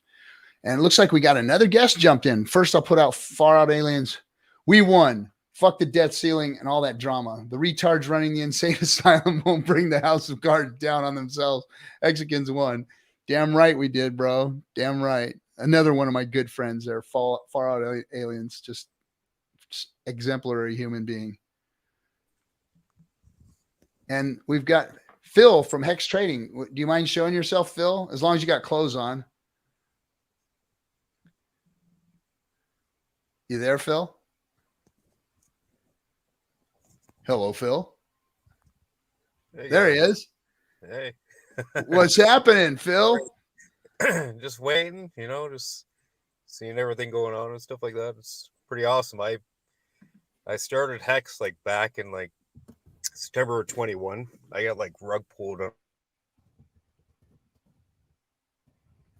Started way back there, and I just been buying dollar cost averaging down, and now I'm in gains, and it's holy smokes, I did the PulseX and got the copy of Hex, and I'm this is free money, man. What's going on? Yeah. Nice. Are you one of the admins over in Hex Trading? No, I'm just my name's not appropriate for the channel, so I just put Phil. Everything's appropriate here, bro. This is Discourse Syndicate, man. That's nothing compared to what we've had on here. Yeah, which is good. Yeah. Well, good to have you, man. Good to have you. I'm glad things are working out for you. It's going to be interesting. Like I say, it's my first bear market ever, so it's how's it feel? How's it feel, crazy, man? Yeah. money in, it goes down. Keep dumping the money in, it keeps going down. But like I say, now I'm just starting to see some profit, which is nice. So here's what happens in your first bear market. In your first bear market, there's all the OGs and the people that have been through like 3, 4, 5, 6, 10 of them. And we're all like, hey, everything's all right. Calm down. Don't worry about it. It's coming back. You just got to wait this out. Hopefully you're not over leveraged, blah, blah, blah, blah, blah.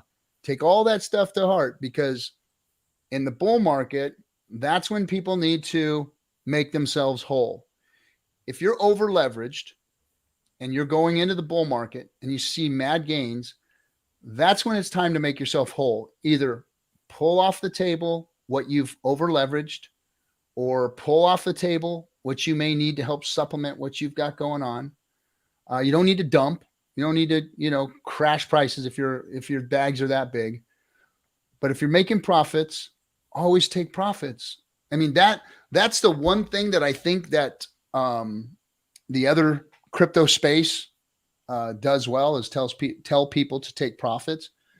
But man, when it comes down to it, even if you've been through 10 bear markets, even if you've been through the 6 or 8, 80% dips that Hex has been through, it is so hard to take profits when you're seeing it pump like that. You're just like, no, let it ride, spin that wheel again, spin it again. And then before you know it, it's going down and you're like, no, I can't sell now.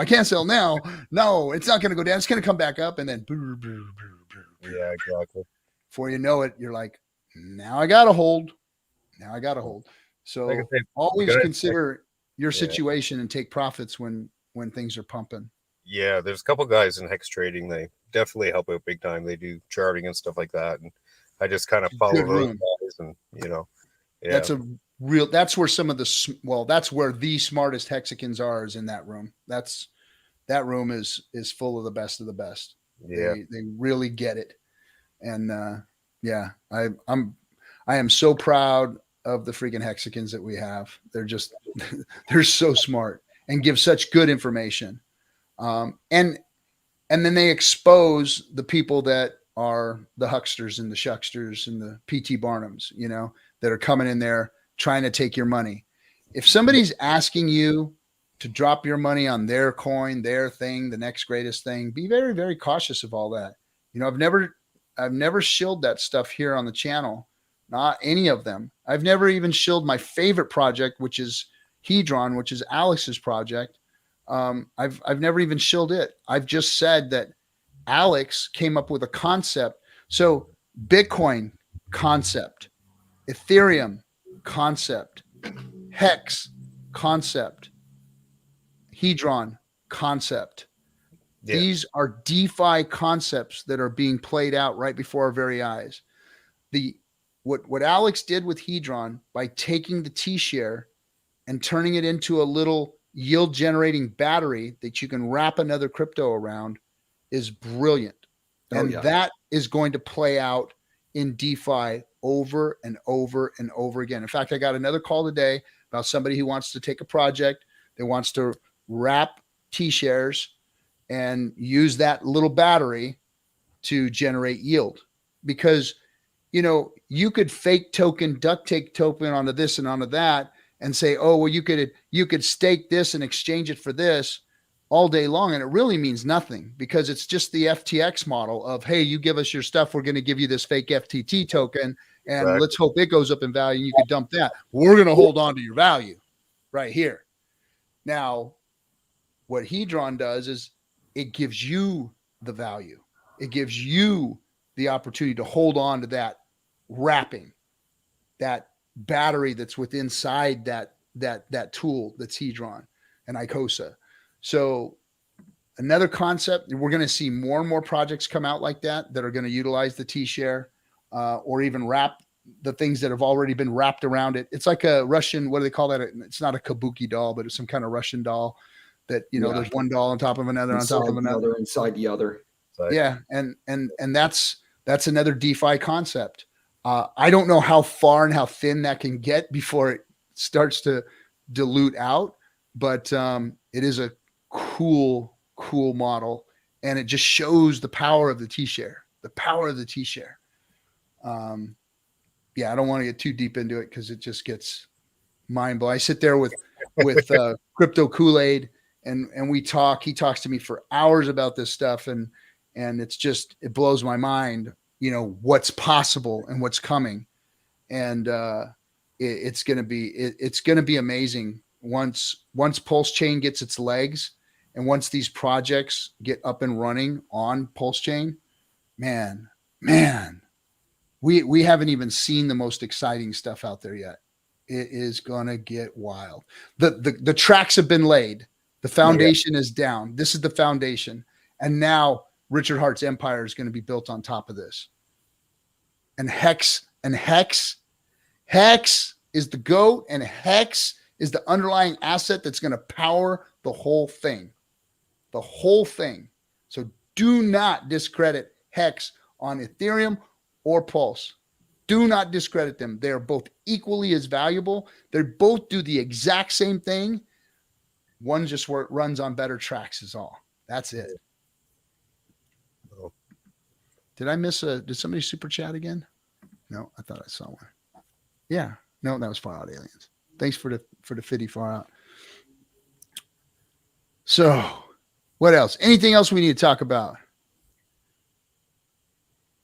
At least in the last few days, Cap, it looks like the government is about to pass some of the amendments to the clarification on digital assets. So that's a good thing, because it's going to reduce some of the power of the SEC. Yes. It would remove Gensler out of just having a one, he's the main person. He would have to go through a group of 6. So, and it would remove some of these CBDC situations that they're trying to offer. So people wouldn't be able to have direct accounts with the Fed. So all those are, in my opinion, are positives. I never trust what they try to pass, because they'll pass a big old law, and then they'll have some things there in the, yeah, exactly. But at least it kind of helps with the stuff that they have passed back in 2021 that would start in 2024, which it would give us some freedoms for us in DeFi, especially in the US, because I don't think that anything's going to happen in DeFi. I just think that dumb laws could reduce the ability for us to get access to DeFi, and then it's all of a sudden to move freely. Yeah, and then all of a sudden, what's going to happen is DeFi is going to start popping in Hong Kong or Canada, Mexico, anywhere, but then it'll slow down here, and then only the big corporations will have access to crypto, while we want, like Richard always used to say, leave some meat on the bone for the little guys. So yeah. Well, the regulators, thanks for the 199, and it's Matryoshka dolls. Yes, there you go. Matryoshka. So when I went to DC to go talk to lobbyists and talk to the crypto lobby shops, their focus was all, now this was before the FTX debacle, and their focus was all on centralized exchanges and getting them licensed properly. That's what the focus was. And I didn't understand that, because I was like, there's DeFi now. We have decentralized exchanges. Why would we be wanting to license and regulate these things when there's better things available? And the response I got was money laundering, no ability to regulate, blah, blah, blah, blah, blah. And I said, well, wait, you can always put in money laundering precautions. The exchanges are an open book. So if you see a mass amount of money coming from one state going to another state, and that money is KYC'd and being pulled out, then you should be able to do your money laundering job there. Why mess with the normal everyday citizen who's taking handfuls of dollars out and putting them in their bank accounts and feeding their families, or buying homes or cars or whatever? It didn't make sense to me. And why would you want to regulate these exchanges in the middle of what they were doing at the time? We all knew they were over leveraged. We all knew that they were collapsing. Three Arrows had already bit the dust by then, by the time I was out there. And Three Arrows was associated with FTX. So that was all part of it, you know? So I left there dumbfounded by their actions. And they were talking about, no, DeFi needs to go away. DeFi needs to be mitigated out of the situation. And I was like, wow, this is insane, the talk that they're doing here. Right. And then it all made sense once FTX died. When FTX died, it made sense. It was like, and when I found that there was money going into both sides of the politicians' pockets, that made even more sense. That those lobby shops were supporting that because the money was coming through there. And they were just trying to save their asses before freaking Reaper came for them. Right. And the Reaper came. And so now the regulators, the politicians are all sitting there with egg on their face, realizing that they had made a mistake. Right. But see, here's the thing. They don't want to lose crypto. This country doesn't want to lose it. But they had a guy like Gensler in there who's just all about, you know, he wants to be the enforcer. He wants to be, you know, who was Kevin Costner in that movie during Prohibition? He wants to be that guy going in, busting down doors and shutting people down, you know? Untouchables. The Untouchables. That's what he wants to be. He thinks he's that guy. Yeah. And Elliot Ness. Yeah. The Elliot Ness story. And True. the problem is that when it comes to DeFi, there are no doors to kick down. You need to shut down the internet, or you need to stop your people from using them. And that's a bad way to go. That's prohibition. And that never works. It never works. That's what they approved back in November of 2021 with that money from FTX. And then it basically just said that all these exchanges are going to be brokers, and then every other crypto is going to be a property, which is going to be a security, because in their minds, and that's why I started creating that alert. And I remember doing a video that day with Lit, so shout out to Lit, because I remember telling him, as a tax professional, I work, you know, as an enrolled agent protecting people from this, you know, stupid laws from the IRS and from government.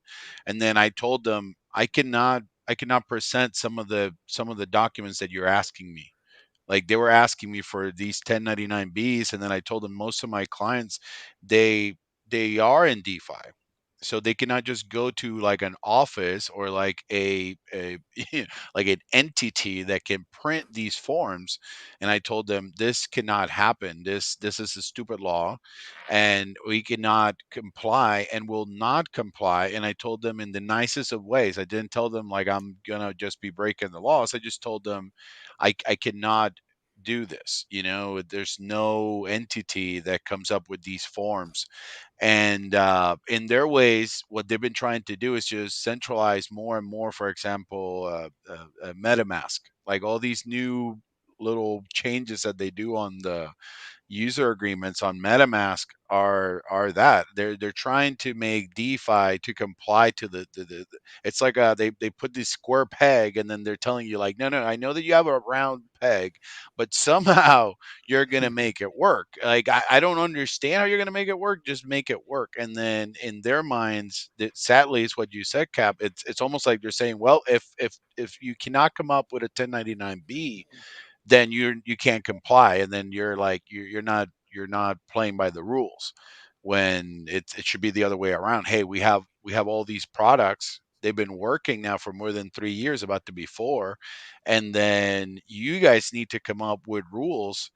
And in my mind, it's what you said, Cap. Like, I mean, nobody can anyway still go to the bank with like $1 million that they made with with crypto, you know, in general, and say, "Hey, I just came up with this money. Like, just give it to me." Like, no, they're going to start asking all these questions, just like they used to do back in the day. So it's just control. It's just like you said. It's just control. It's dumb laws, and then I hope that they amend them and fix them, because at least for me, I'm not gonna, like you said, I'm not gonna get out of DeFi just because they come up with this dumb law. So no, we'll there's see too many what of they us do. in it. There's too many of us in it, and the citizens, you don't understand the power that we really do have. We just need to wield it. They do listen. They do. And we have to be loud, and we have to take it to them. If you call your local politician and start saying things to them, they take that and they write this, because their constituents do matter. However, the lobby shops matter more, because that's where the money comes from. The constituents are votes, but the money is more votes, because we know that in this country that 99% of the time, the person that raises the most money wins the election. So they need that money. But there are a lot of rural area people. There are a lot of people in the inner cities that vote their hearts, that vote their conscience, that vote their minds and not their money. So we've seen that when we had masses come out and vote because they wanted something versus the other. And that's the kind of power that we have to go out there and wield. We have to make crypto mainstream. We have to make people understand what it means, because everyone's mad at the banks. Everybody's mad at the Fed. Everybody's mad at the money situation, because it's affecting all of us. When you go to the store and you buy a gallon of milk and it costs twice as much as it did last year, and you didn't get a raise this year, that fucking hurts, man. That hurts the regular people. And that's what we're really talking about, is the regular people getting hurt here. Now, whales and politicians and big money, they move the system. But if we get enough of us, look at what happened. Now, I'm not for it. I'm not an advocate of it. But look what happened to Robinhood when a bunch of people got behind something and said, "Oh, you want to short GameStop? No, we're not going to let you. We're going to fucking liquidate all of your big asses." And the people liquidated their big asses. That right there is a history lesson in the power of the people. Hexicans and DeFi should take a page of that book out and look at it. We need more masses, though. We are too small. We're too small. We're a small, squeaky voice. We have to get louder. We have to get more unified. We have to get together more and get out there and shut these other furus up and drown out their loud voices, because they've got the loud voice in the crypto space. You know, I met Ben at the event, BitBoy, and I'm not going to talk shit about Ben, but I was not impressed by the things that I heard. I was not impressed in the direction that they were all talking. It was I was sitting there talking to Altcoin Daily and his brother, Ben, and who's the Asian YouTuber, kind of a little overweight, has a pretty good sized show. I can't remember his name, but he was there, and just they're just clueless. They don't understand what it is that we're doing here. We're still the pariah in their eyes. You know, they do know who we are. They do like this community because it is dynamic, and they have fun with this community, they think, but they don't take us seriously yet. But I think this next bull run, they're going to start taking us very seriously, because we're going to be the winners. We're going to be the big winners, and DeFi is going to find its place. And as the regulators come together and start pounding on these centralized exchanges, FTX is the best thing that ever happened to DeFi. It's the best thing, because it took all, because they had their eyes on us. They were looking to get rid of DeFi. They were writing legislation to get rid of DeFi. And then boom, FTX happened. And they were like, whoa, whoa. And then they all had their hands in the cookie jar and got caught. Some of them were literally giving the money back that they had taken from FTX. They were donating it to charity, going, no, we don't want any of this blood money, you know? And so we need to take these lessons that are out there, the history that has already been made, and utilize these tools to go out there and make noise. Because it's really, I mean, look, we all have our personal situations where we're trying to make our bags. especially right now. Like everybody is focused on their bags. Everybody is focused on how are they going to get out of this and generate the volume that they want, that they need for themselves. And that is admirable. That's everybody should be doing that. Everybody needs to take care of their own families and their own bags.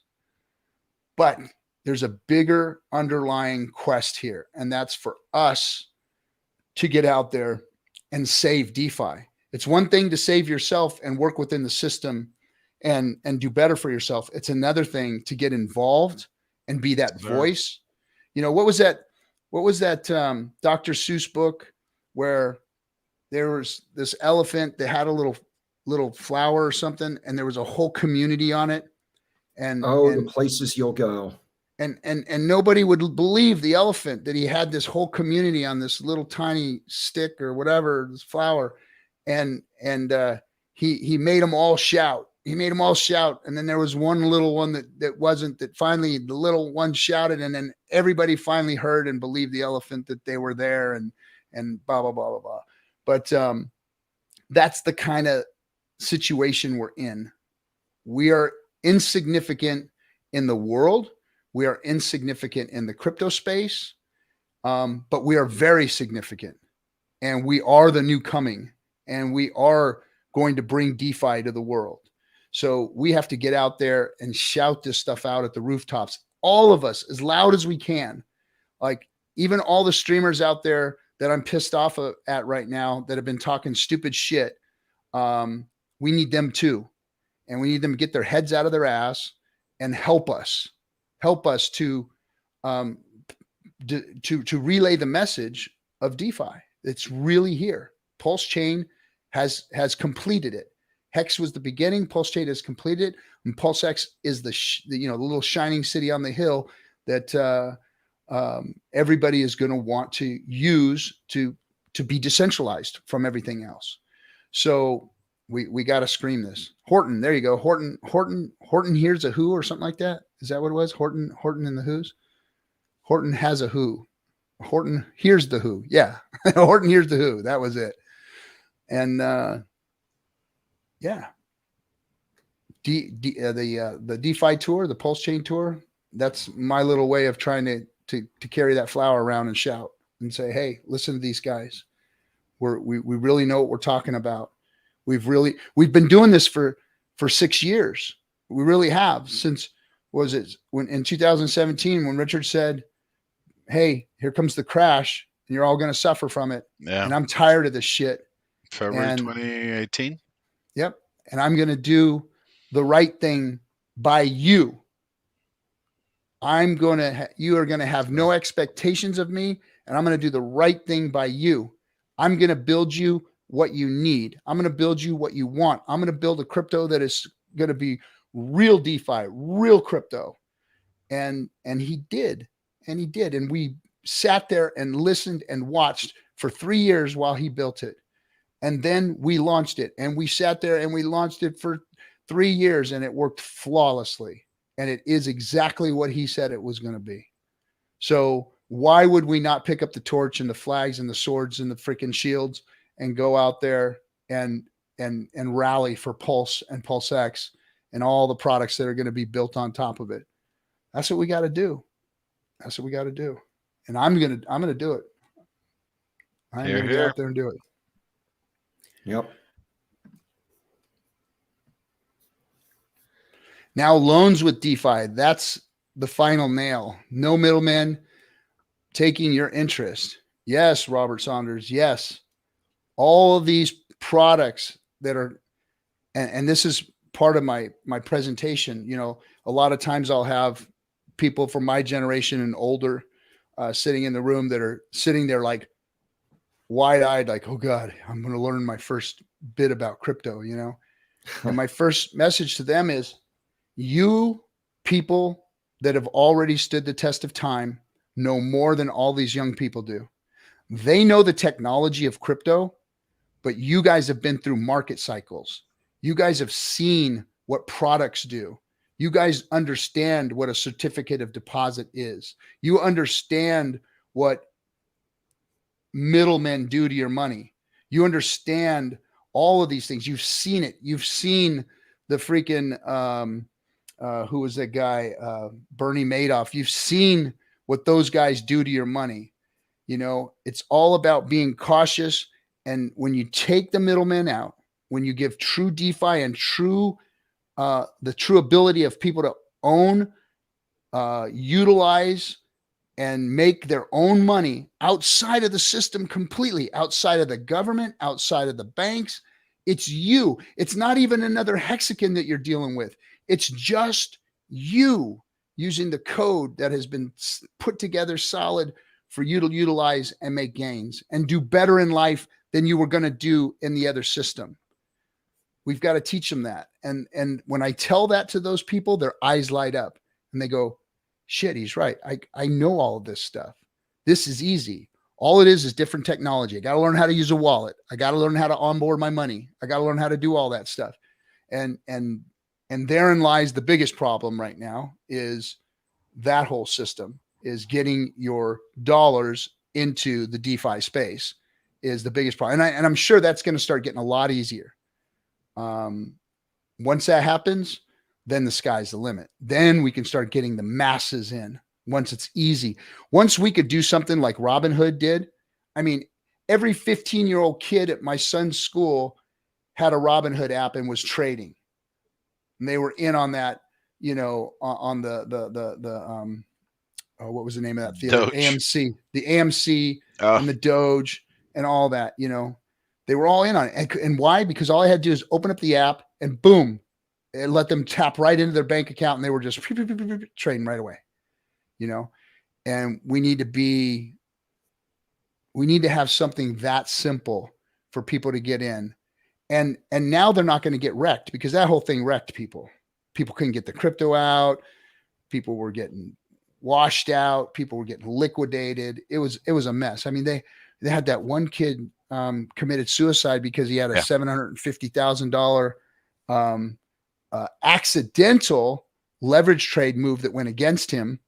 And it was a glitch in the system. He didn't actually lose that money. It was a glitch, showed him at zero, and the kid hung himself.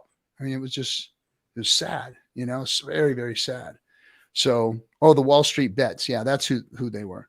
So we've got to get that kind of energy behind this, because this is good. This is a good product. This is something that's not going to hurt people. And if we can get that kind of energy, we need those type of people to drive this, you know. I'm begging, I'm imploring freaking hexagons. If you've got some gumption, get out here and start building this stuff. Start bringing people to the table. Figure out a way to help us on the PulseChain tour. Whatever it is that you can do. Like, I'm taking people in on the PulseChain tour and bringing them up on stage with me and having them, you know, speak their alpha. You know, the more the merrier. There are better hexagons out there coming. We haven't seen the best hexagons yet. And one day, somehow, some way, we're going to get somebody that's going to rally us and get us to those stadiums. And then the world is going to start falling in, and we'll get 30-40% adoption in crypto.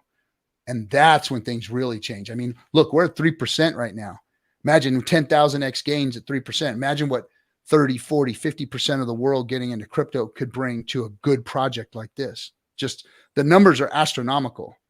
You don't know how high Hex can go, and Pulse and PulseX.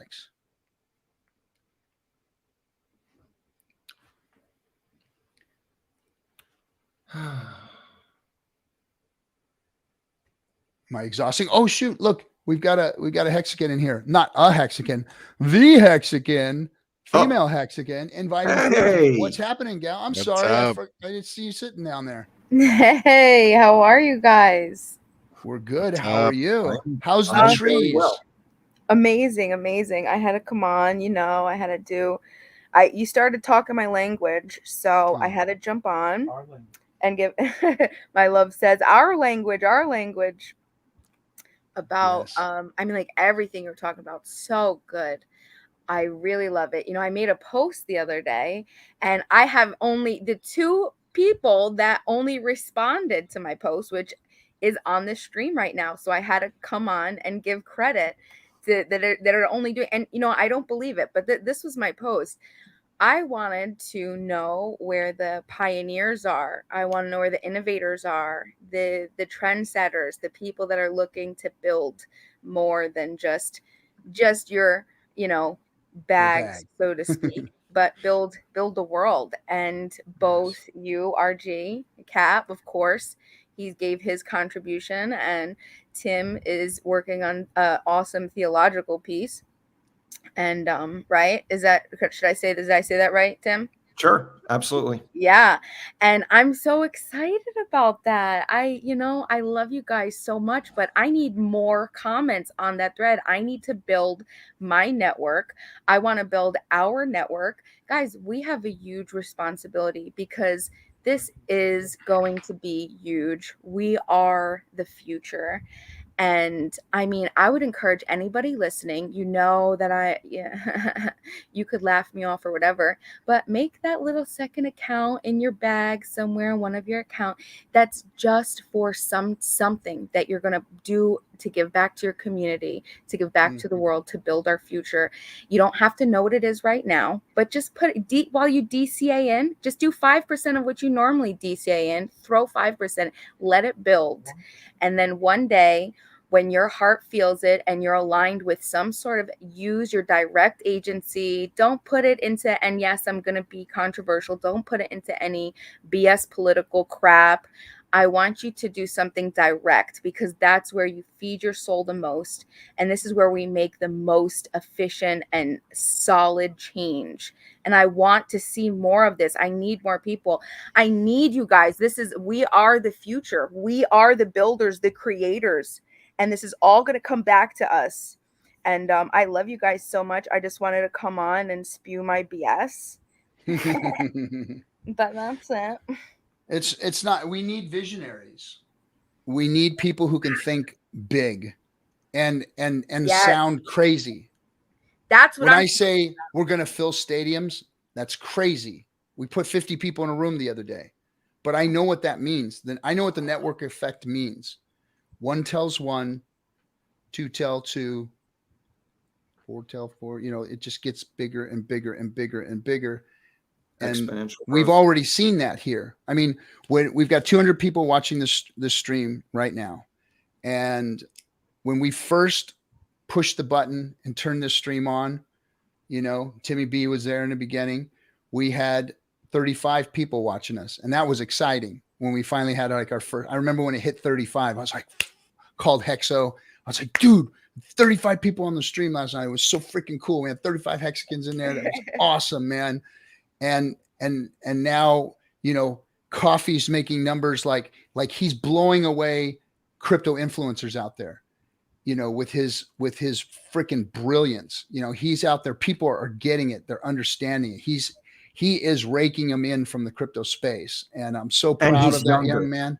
And he's younger and he's brilliant, and he speaks eloquently. He doesn't sound like a crazy old pirate. He's just, he's amazing, and that's the kind of thing that we need. We need people out there outreaching into people, becoming popular and speaking the truth. And, I'm going to be here to push everybody up and do everything I can to push everybody up and get the word out and just keep speaking the same thing over and over again until everybody's saying the same thing. We need to be that little who on the damn thing screaming at the top of our lungs. We're here. We are here. And we're going to show you a better way to do this thing. It's going to be so incredible. I can't wait to see how big this is going to be. And the Richard Hart ecosystem. I call him Richie, so that's I call him Richie, my little Richie. Or what does Sami say? That guy, he's so funny. He's like my baby doll pumpkin or something like that. He cracks me up. This is for you, my baby doll pumpkin. So, but yeah, let's make this. Let's do this. And there's some what is it? Einstein said that imagination is more important than knowledge For knowledge is limited, whereas your imagination embraces the entire world, stimulating progress and giving birth to evolution. And with that, I would encourage you, even if you feel like you have a small little dream and you feel like you're, like a nobody, as Emily Dickinson would say, that's somebody, and being a nobody is somebody. And it's so exciting because your idea can absolutely make a huge impact, and all of us together slowly building this new adjacent possible for the world. It's going to be huge. We are going to flip everything. We are going to be at the top of the charts. It's going to happen. So be prepared, everybody, and just know that this is us, and create what you want. And I can't wait to show the rest of crypto how truly giving and amazing our community is, because it is absolutely amazing. I had my mom, she made a boo-boo it was today. She made a boo-boo today. And I was so, I guess, moved because like I got a personal message by, I don't want to put him out, but he sent me a personal message. Somebody and other people were nice on the thread, and I appreciate that because it made mom feel a little better. But with that, I'll just also preface, and then I'll shut my mouth. When you guys are, if you are moving your crypto and you're typing the address, make sure you check it. Make sure you do a test. Do your little test run first. Send a little test sample to your new wallet. And wear your glasses. And wear your glasses. Yeah. Yeah. So even when I was so I diversified all of my Pulse and PulseX into different wallets, just to keep them safe. Lose one, you don't lose it all. I did that to myself. I sent a single test transaction and went through and okay, send it all, and chunks, and did a few transactions, and boom, everything was safe and good. Those are the things that hurt people. It's not necessarily, and again, I'm not taking anything away from our security folks like Papa. He gives amazing advice. And there is kind of a Rube Goldberg machine that goes into your real security, which is your hardware wallet, the 25th seed word, putting your seed words on a plate that's not going to melt in a fire, all of those things. Yes, necessary. Difficult, another wrench to throw into the machine to make something happen wrong for a new person. Yes. So if you do have new onboards and you're teaching them the security protocols, please walk them step by step through it. I mentioned this about a week ago. I had a cousin who's actually been on the show, and she was panicking when PulseChain launched because the wallet wasn't functioning properly. Her MetaMask wasn't functioning properly. And when doing so, she was hunting around, trying to restore her wallet. And one of these phishing guys got a hold of her. I'm MetaMask support. I can help you. Here's the site to go to. Put your seed words in here. And boom, all of her hex was gone on Ethereum. Boom. And they call and ask questions, about your assets and stuff. So because then they open the wallet, there's nothing in there, and they have to start finding it, and they go to Etherscan. They try and start, they have very limited amount of time once they get in there. Luckily she called me right when it was going on, and instantly I said, send me everything you got right now. Get on your PulseChain, send me your Pulse, send me your PulseX, boom, boom, boom, boom, boom, boom, boom. She floated all out, and we saved all of her airdrops and everything. And all they got was her hex. It was a significant amount, but at least she didn't lose everything. So those are the kinds of things that you really need to watch out for, especially being new. Don't ever, ever, ever, ever, ever, ever, ever, ever, ever, ever, ever, ever, ever, ever, ever, ever, ever, ever put your seed words into something that you don't want it in. Your seed is sacred. Do not do it. If you have any doubts, get with your person who onboarded you, get with a hexagon that you trust, somebody that you know, to help you restore your wallet in the right manner. Do not do it. Do not just willy-nilly think that you're resetting your MetaMask and you've got it down. That's how most people lose their crypto, is mistakenly sending it to the wrong address, sending the wrong crypto. I did that, and I did it just recently, not even a year ago. I sent $18,000 worth of USDC to True USD, and gone forever. Forever gone. Big lesson.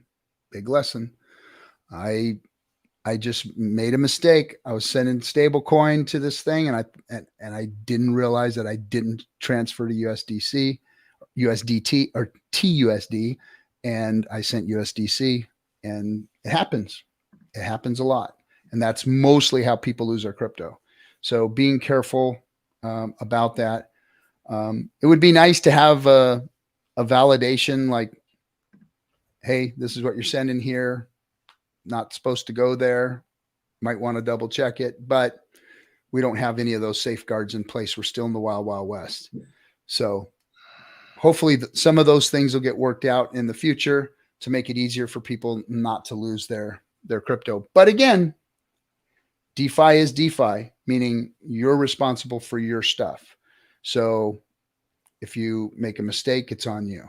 My mistake was on me, and it hurt. It hurt bad. Exactly. And I'm sorry that happened to you. You think that you prepare, your onboards. My old mama, you think that my mom would know better. You think she was so scared to tell me to. She was sweating. I felt so bad, but yeah, and I don't know why she wanted to type it out. Everyone keeps commenting about that. I don't know, guys. Sometimes the old dogs, you can't teach an old dog new tricks, no matter how much and how, much you sit with them and show them different ways. Sometimes they're just comfortable doing it their way. And unfortunately, she had to learn the hard way. Oh no.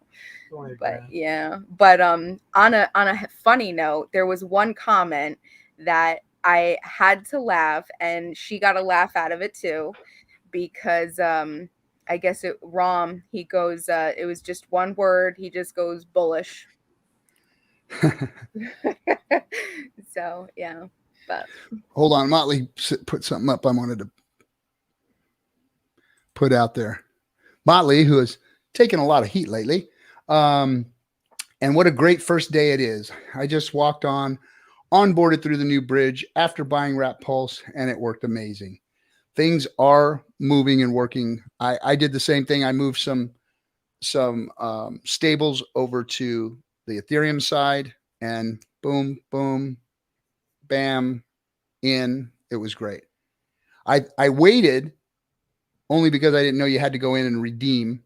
You go in, you bridge, you boom, and it verifies it, and then you go in and redeem it. It'll probably been done faster than how I did it, but yeah.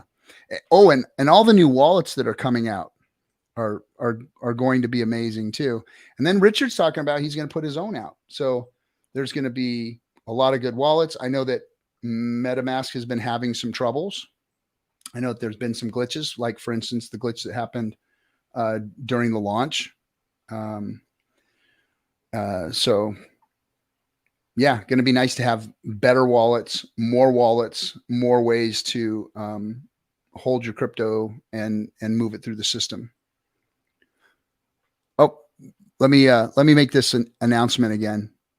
Did I miss the announcement? Yeah, you missed it. So what's going on, Wally, is the highest of stakes has made a making of / sizzle reel that is of a significant length that I will be able to be showing, and it'll be only shown on the tour live to the audiences that show up to the tour stops. We're going to have some high security there. Cell phones will have to be shut off. But you will get to see that sneak peek and get a nice little portion of the movie and some of the making of. And we're going to have that out really soon. My hopes are that we're going to have it by the Seattle event. So that's the announcement. So not a fake announcement of an announcement.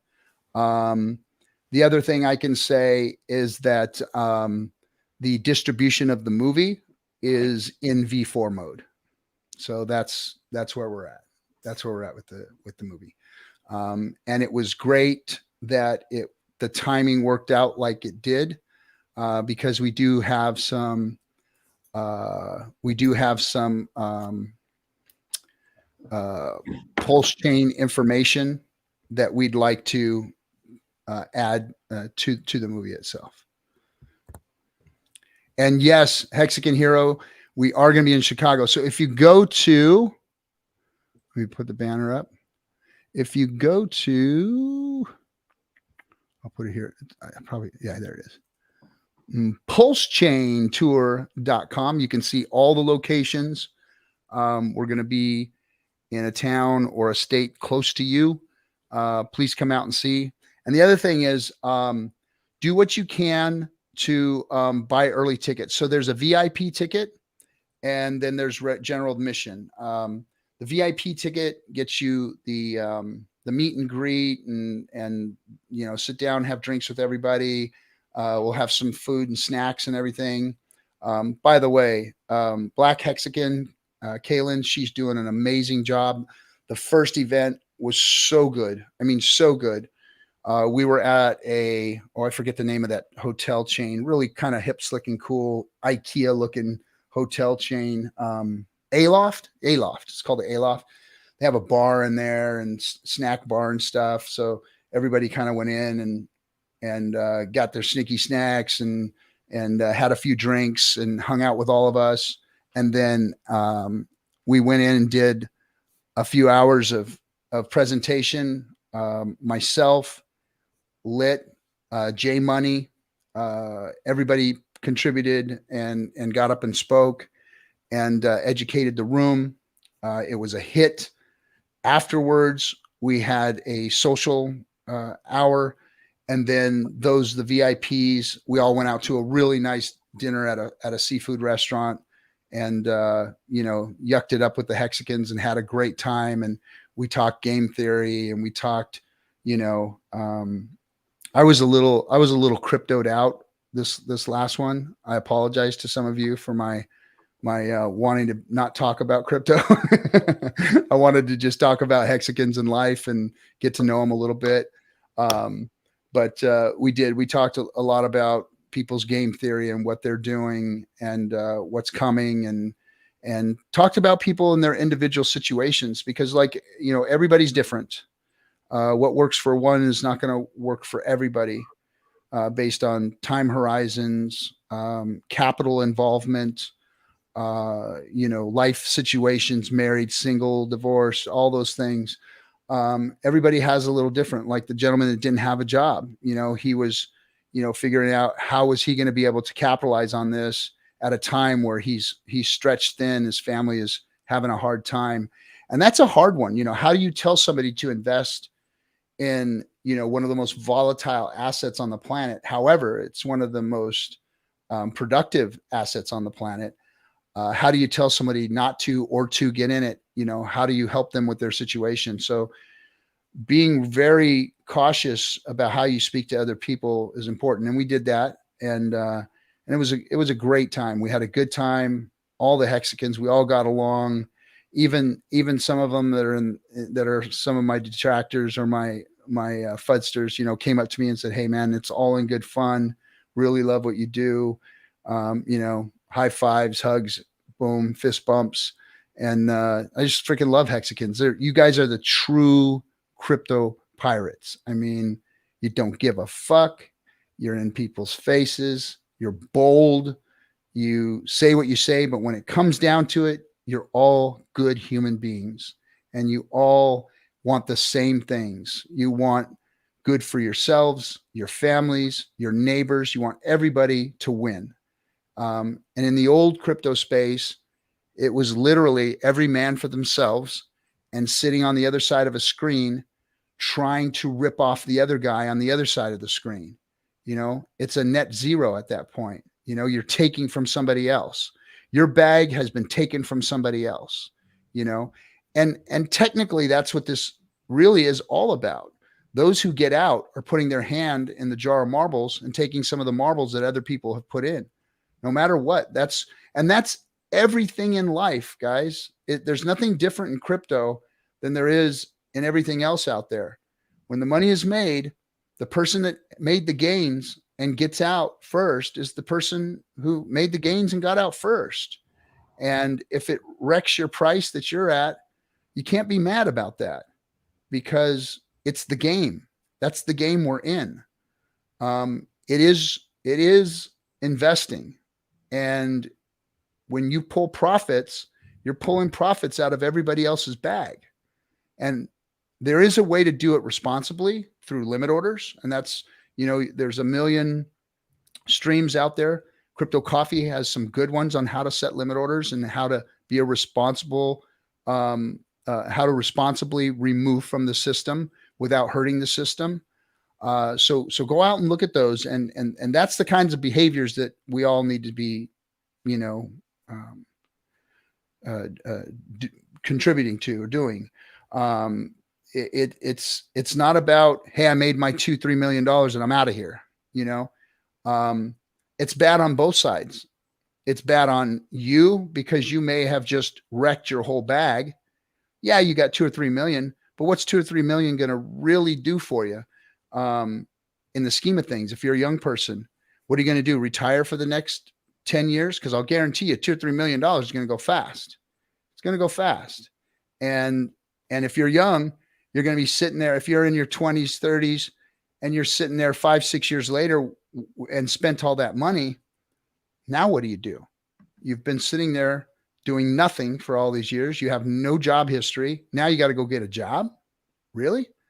Make sure you're setting yourself up for the future. Ladder your stakes. Look at your future and what it's going to look like. My strategy was I'm going to stake everything out past my 3-year mark as far as my income ladder. Because I said, in 3 years, I want to retire from this. I want to retire from my JOB, my just over broke job. And I want to start full-time in crypto and going out there. I think the ecosystem will be ready to bring DeFi to the world. And I want to be there for that. I want to be on that part of history. So I created a staking ladder.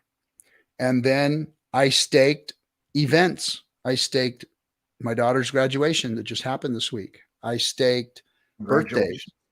Thank you. Yeah, she's freaking so proud of that little girl. Graduated with honors.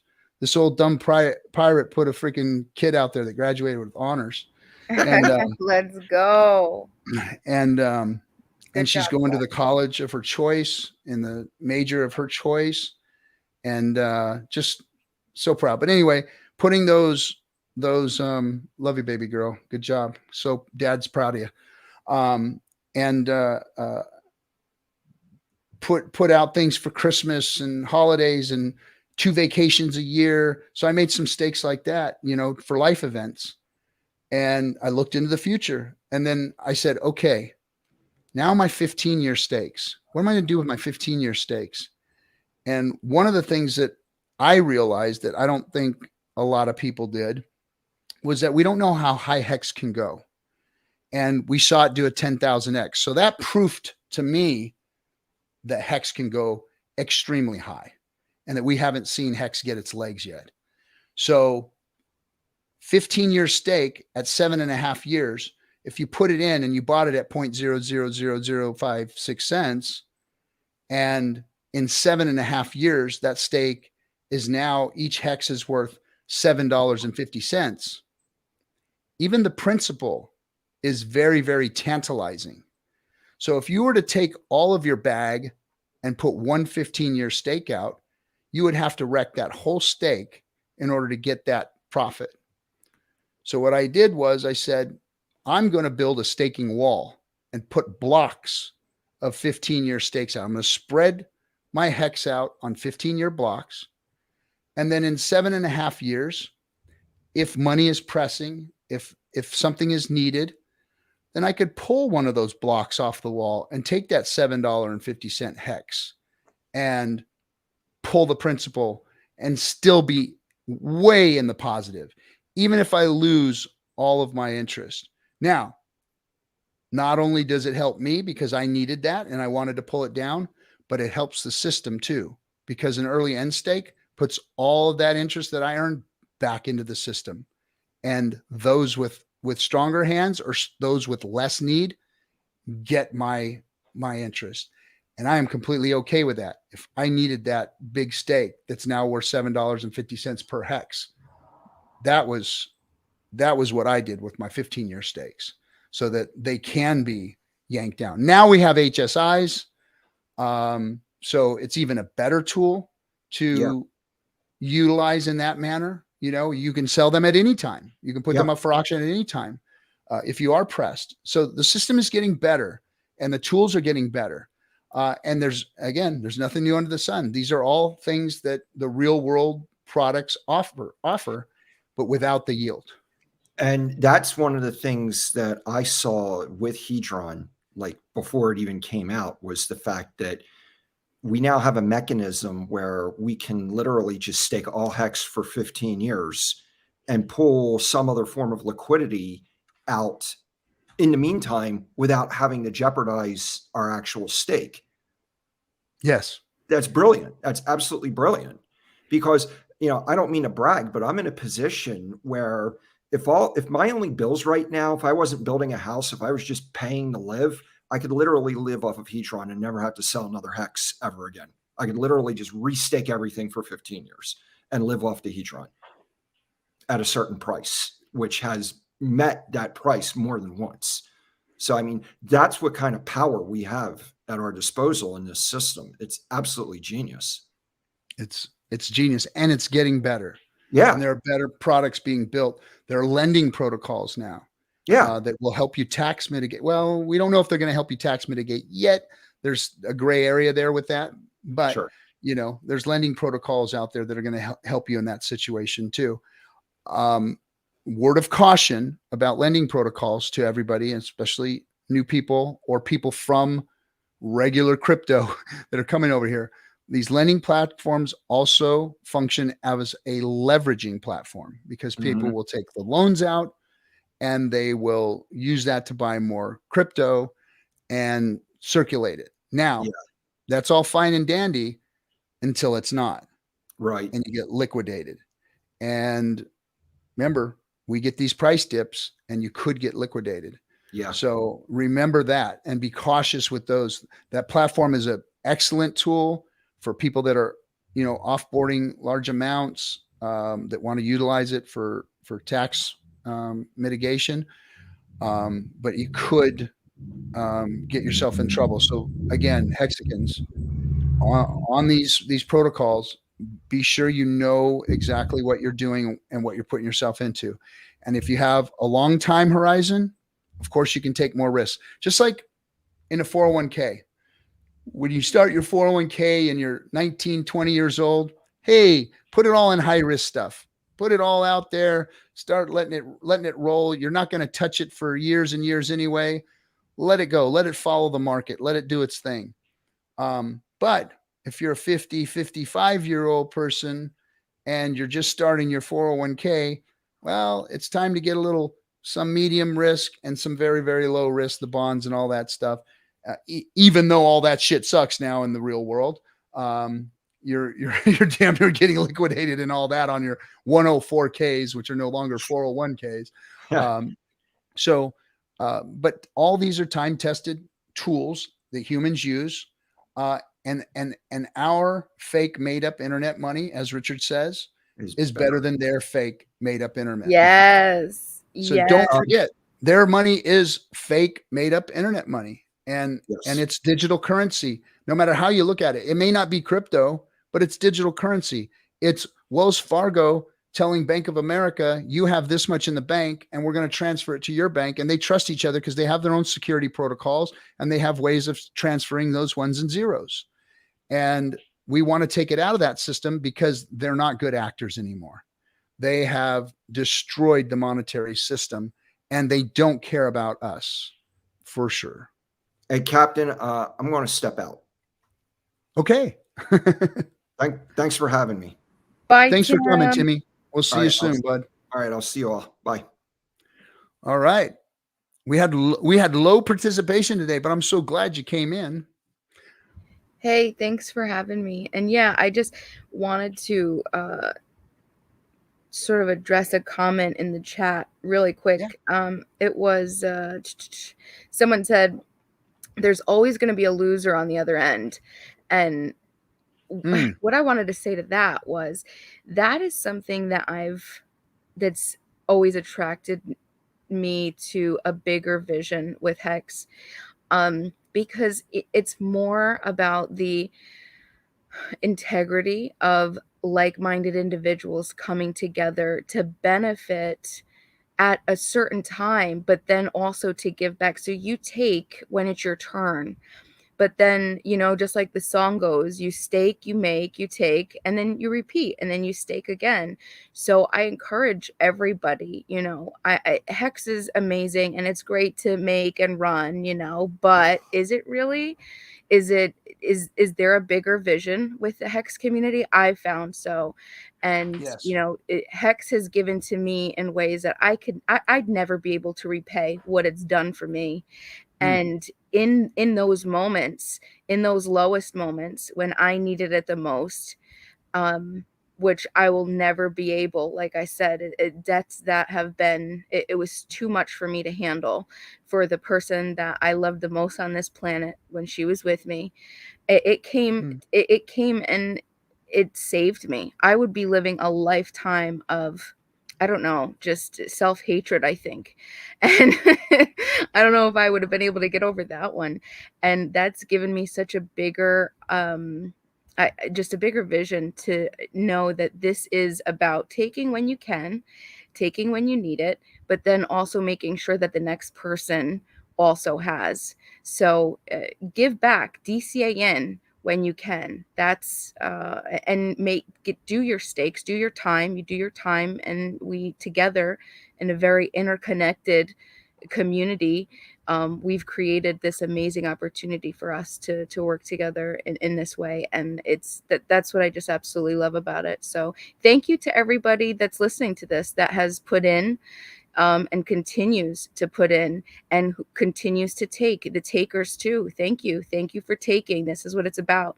It's give and take, and it's a very beautiful balance. Yeah, it proof that it works. And and at times it does lopside, you know, and when it lopsides on the take side, we see the bear markets, and then when it lopsides the opposite direction, we see the bull markets. And that's when people are fearing themselves in, that's when you want to look at your situation and limit order your profits out of it. And on its way up, that's where you want to do it. You set a goal, you have a plan, and you do what you have to do to take care of yourself. Because absolutely. I don't expect anybody to hold all the time. I don't expect anybody to hold. And it's everybody's prerogative to take out what they want to take out. But there's a better way of doing it. And we have to teach people how to do that so that we have less of the big takers, so that we have less of the people that are hurting the system versus helping it. So, yeah, right. It's about education, teaching people, and getting them out of that mindset of crypto. It's like, I'm going to get mine before anybody gets theirs. You know, and that's been around for far too long. There's plenty here for all of us. The biggest thing that we can do to protect our bags and to protect the future of us being able to DCA out. And a lot of people call this, oh, you're just creating exit liquidity for RG3, you coming in now. You're just creating exit liquidity. Well, yes, that's what everybody does, is creates exit liquidity. Because if you all remember Richard talking about putting the marbles in the jar, and then somebody takes the marbles out of the jar, there's less marbles for everybody else that was in there. That's how it works. It's always how it's worked. And it's math. And that's what Hexdex is saying here. This man here washed cars and pulled change out of the seats of cars. And he had jars and jars full of change. And that's how he entered into the system. I mean, these are people that are just doing the right things and making it. He's made it. And because he was, he's a day one Hexagon, getting in early, OG, and he used his freaking spare change to get himself into the system. And he's been DCAing in ever since. And that's a good actor. I mean, that's what this is about. What else? He says something else. Yeah, I totally agree with you. I love that you mentioned early on in the stream when you were talking about not counting other people's money. That always is so cringe when I see it around. So that's definitely something that we can help our community build on, more. I just see us, I see us as the best community. So, and it's speculation whenever you look at somebody else's bag, and I see it as a form of jealousy, like, oh, that person cashed out and I'm going to tell everybody they did it and blah blah blah blah blah, and that's none of your business, and that's not how this was made or what it was made for. Exactly. It was made to you're absorbing risk no matter what. These are investment tools. And people use them that way. And that's the name of the game. Somebody's going to get out. Somebody's going to hurt the price. And you're going to have to wait until the price comes back up before you can get out, unless you want to get out at a lower rate. That's it. And there's no crying about that. There's no crying. It is what it is. And just because you're in a 90% dip doesn't make it any more nefarious that somebody's getting out. If somebody's getting out in a 90% dip, you should be like, wow, that's a favor. That's a favor for us all, for somebody to get out in a big dip, because they're not going to get out when it goes back up to all-time highs. That hex is out of the system at that price, and it's not going to affect their exit is not going to affect us at all-time highs, because they already exited and they've missed out on all those gains and left it for us. So can't complain about that stuff. Exactly. And people act like you didn't have to put your time in. Even you put your time in the beginning. You have to put your time in. You have to put your time in. You can't just expect, to profit off of the work of others. To whom much is given, much is expected. I wanted to quit. I wanted to hang it up and kind of like waltz off into the sunset. I mean, people were sending me my social security number, my address, death threats, the whole thing. And I was like, I'm done with this bull crap. I'm just going to take me and my family and my hex bags, and I'm going to walk off into the sunset. And then the bigger picture slaps me in the face and says, okay, so you who didn't have I can't say I didn't have a pot to piss in. I did decent my whole life, but I wasn't going to be able to retire as comfortably as I wanted. I was going to have to work until I was 70 something years old. That was a thing. And I was wrecked. My back and my neck and everything was wrecked. I mean, even sitting here today, I'm still hurting from all those years of doing what I did. And so I started thinking about it, and it's like, you got saved, man. You got the life preserver thrown to you. Richard threw you a life preserver. You grabbed onto it, and now you're on the cruise ship. And I can't walk away knowing that there are other people that are out there drowning, knowing that there are other people like me that worked their lives away, that didn't deserve what they were handed to them, that this society is handing to them right now. I have friends that I worked with, colleagues, guys that I worked next to for years, sweating and getting greasy and all that kind of stuff. And they're hurting. They're hurting and they need this. They need this. And if I'm not going to go out and do it and speak to those folks, because I know how to talk to those folks, who is, so I'm going to keep going. I'm going to keep doing what I got to do until we fill up some stadiums. We fill up a stadium or two. Maybe I'll think about taking a back seat, maybe make another movie or two, and then I'll take a back seat. But we've got some work to do still. And I'm not slowing down because crypto isn't slowing down on us. The Furus aren't slowing down on us. We need to take it to their face, and we need to let them know who we are, and we need to go save the world with this. And I feel that strongly and that passionately about it. I don't think that our work is done yet. And I think the best hexagons yet have to come into the space. I appreciate that. RG, you're a great captain. We love you all very much. Just to reiterate the sentiment in the chat and also what's in so many of our hearts. We really appreciate you and all that you've done, all that you continue to do. And, for everyone out there, if, you're thinking about your bags and maybe your bags aren't as, big as you'd like them to be, you don't have to. And this is the best part. You don't have to have, massive bags if you build yourself internally. I had mentioned this, I like to mention this because you can build a beautiful, sustainable life. And, once you have the internal wealth, that becomes, it's unlimited. And the gratitude that you have in your heart and being in this community, you will learn all of the financial literacy that you need to build whatever it is that you want. You could do whatever it is. And it's just so good to be here. So if you're here, you won. If you're listening to this, you're an effing winner. Tiger blood. Hey, Nice. Hexdeck. What's up, Hexdex? What is going on? I didn't walk in until about 10:15 because I was working. What was the acronym you used? JOB? Yeah, just over broke. Just over broke. Okay, yes. Yeah. Because I had mentioned in the chat there. I've been doing this for over a year, since April 2nd was 1 year, but I did it. I'm doing a 2-year project similar to that thing that you were talking about, my loose change project that I originally started.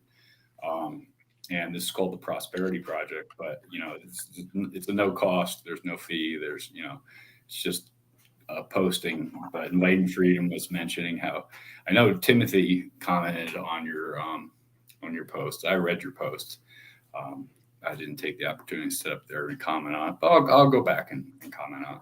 But, thank you. Yeah, no, I mean, but I've been doing this for over a year now, and the whole concept is just based. It's based on a non-crypto book. It's actually a book I read before crypto called the Wealthiest Man in Babylon, and I took those principles for myself back in the loose change days to not only use, and I just want to clarify, RG, is the change that I collected from vehicles were vehicles that were traded into the dealership. So no customer cars were affected. You got to play the game fair, so I just want to make that clear to the audience. Yeah. He wasn't stealing change. It was cars that had already been abandoned. They've been traded in, and we're cleaning up for resale. And so, like you find in a couch, you find loose change underneath car seats and cup holders, and sticky messes as well. A lot of degreaser used in that process. But I still have a mayonnaise jar upstairs with some loose change in it. Should put your treasures in it and put them in the safe. Yeah, no, the treasures remain in a very safe location. But the whole concept of the loose change project is to show people the power of dollar cost averaging, and the concept is 10% of whatever you earn is yours to keep. If somebody wants to read the book, you can go out and buy it on Amazon, or you can probably find it free these days online, but it's less than $7 if you order the paper copy. That's amazing. That's your book? No. It's not my book. Babylon book, the other one. Yeah. Rich Man Babylon with George Clarkson. Maybe I'll, pull a Richard and write a book someday. But okay. He is an allegorical story, but kind of alluding to like what you're talking about is I've been able to help people dollar cost average into crypto, specifically core Richard Hart products. I don't promote other ones to them. And also show them ways of getting out of debt and saving, and also improving their credit score. And these are all kind of tried and tested things that I used myself personally to become debt free, to become, well off in the Hexagon, community because of the Richard Hart product of Hex. And now we're into Pulse and PulseChain, Pulse and PulseX. Hex on PulseChain, which I'm just incredibly, enthused about.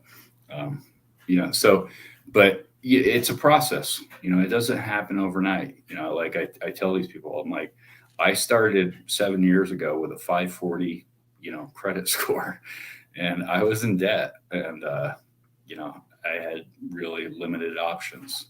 I was living that JOB, that acronym that RG3 mentioned.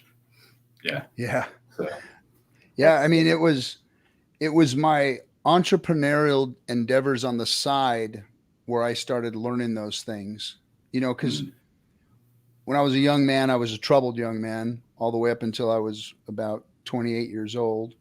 And, nobody, my father was in prison. I learned how to grow up in the streets and, street entrepreneurialism and that kind of stuff. But that's a different way of doing business. And as I started to read all of these books, like The Richest Man in Babylon, How to Win Friends and Influence People, all of these books that are out there that just change your perception of what being an entrepreneur is. And I started to live in two worlds where I was literally a blue collar, tradesman that had a good job. I had a good job back in the 90s when it was the heyday of things. Things were good. Things were looking good. But then slowly but surely, I saw granddad retire and got his full retirement and pension and everything. And he lived modestly, but he was comfortable and happy with what he got, and then I watched my father, my stepfather, start to slip, start to not gain as much as granddad did. And I watched that as I got into the workforce and started busting my hump. And then I saw the industry go, well, we're not going to give you a raise. We're going to give you more hours. And that's how you're going to get paid. Yeah. So the mentality of the people that I worked with was we wanted more hours. We wanted bigger jobs. We wanted longer time out in the field. So we were literally trading our hours for those dollars. And when we came out at the end of it, I tried to do the traditional thing and, keep my wife at home and raise our kids and all that kind of stuff. And in order to make ends meet, it wasn't cutting it. That good tradesman job that I had wasn't doing for me what it did for my grandfather and even my father. Sure. And then I started doing some studying and looking at historical, productivity charts and things like that. And if you do look at productivity charts in the, working man's productivity has hockey sticked. Yeah. It's skyrocketed. And our wages have gone the opposite direction. And I watched the owners of the company that I worked for buy Ferraris and Porsches and Lamborghinis and trips every year. I couldn't take my family on a trip because I couldn't afford to take the time off. I had the time, they gave me the time, but that was regular wages, 8-hour wages. I was living off of 14-hour a day, 16-hour a day wages, 6 days a week, sometimes 7 days a week. You know, I'd wake up before the sun came up, and I'd go to bed when the sun was down. There were months that I didn't see my home in the daylight or my kids. And I was like, there's got to be more to this. There's got to be more. And they're killing me because my productivity is through the roof. I knew it. I knew I was making them lots of money because I can do the math. I knew the jobs I was working. I knew what they were making, and I knew what they were paying me. And it wasn't working out. And you know, I don't know if you've heard there's a saying out there. The guy goes, "Hey man," you know, guy pulls up in his brand new truck, and his worker's there, and he's like, "Man, that's a nice truck." He's like, "Yeah, man." He goes, "Look, if you work harder, you work more hours, and you put in more time, I'll be able to buy another one just like this next year." Yeah. And that's exactly what was happening. And that's not a joke. That was for real. That was for real. Yeah. Like, I watched them put race cars together while I was out there, you know, busting my hump. Now, had a job. I was grateful. I was, you know, taking care of my family. My wife was having to put a dime where a dollar was supposed to go every month, and she was very, very good at that. But every month there was too much month at the end of the money. So we were in that situation. So that's when I became an entrepreneur and started reading these books and started getting a side gig. Yeah. And on top of working those 14 hours, doing something on the side that would help make ends meet. And that's not right.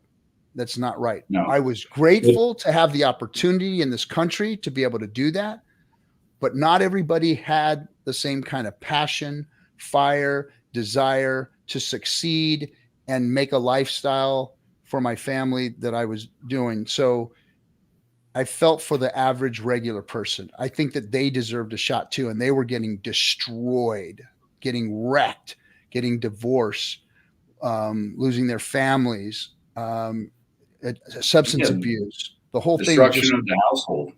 And it was and it was all, and it was all due to the monetary woes of these families.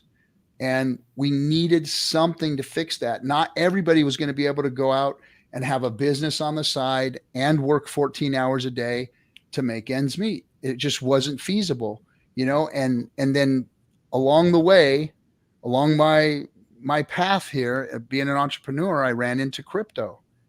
And when I read that white paper, it hit me like a ton of bricks. You know, I didn't believe in crypto at first. I didn't believe in Bitcoin when they told me it was coming out in 2010. I shined it. And then I saw it move. I saw it move the first time I saw it. I saw about $35 in a wallet that I just set up because somebody asked me for it. Turn in. And then when somebody else asked me for it, I went back to that wallet, and wallet had $800 in it. And then I was like intrigued at that moment. And that's when I spent like 72 hours of just reading. And when I read the white paper and I listened to the tenets of crypto and what it was trying to do, I said, that's it. That's the tool we need. That's what's going to help people. That's what's going to bring us out of this mess. And you know, and that was years ago. That was in 2014, 15. I realized that. Sure. And then spending another 3, 4, 5 years in the space, I realized that no, this is a fucking monkey shit slinging circus here, you know? And then the space really didn't start to develop until that whole 2017 year span. I really think when 2017 came, it was looking like it was coming into its own, but it was only coming into its own by value and manipulation. Sure. That was the first time. 2017 was the first time we saw institutional investors start to manipulate the system.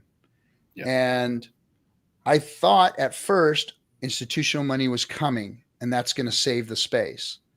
But then I saw what they did to it and they rug pulled it. And they're like, I said, oh, yeah, that was the end of 2017. There's nothing new under the sun. And these guys know it.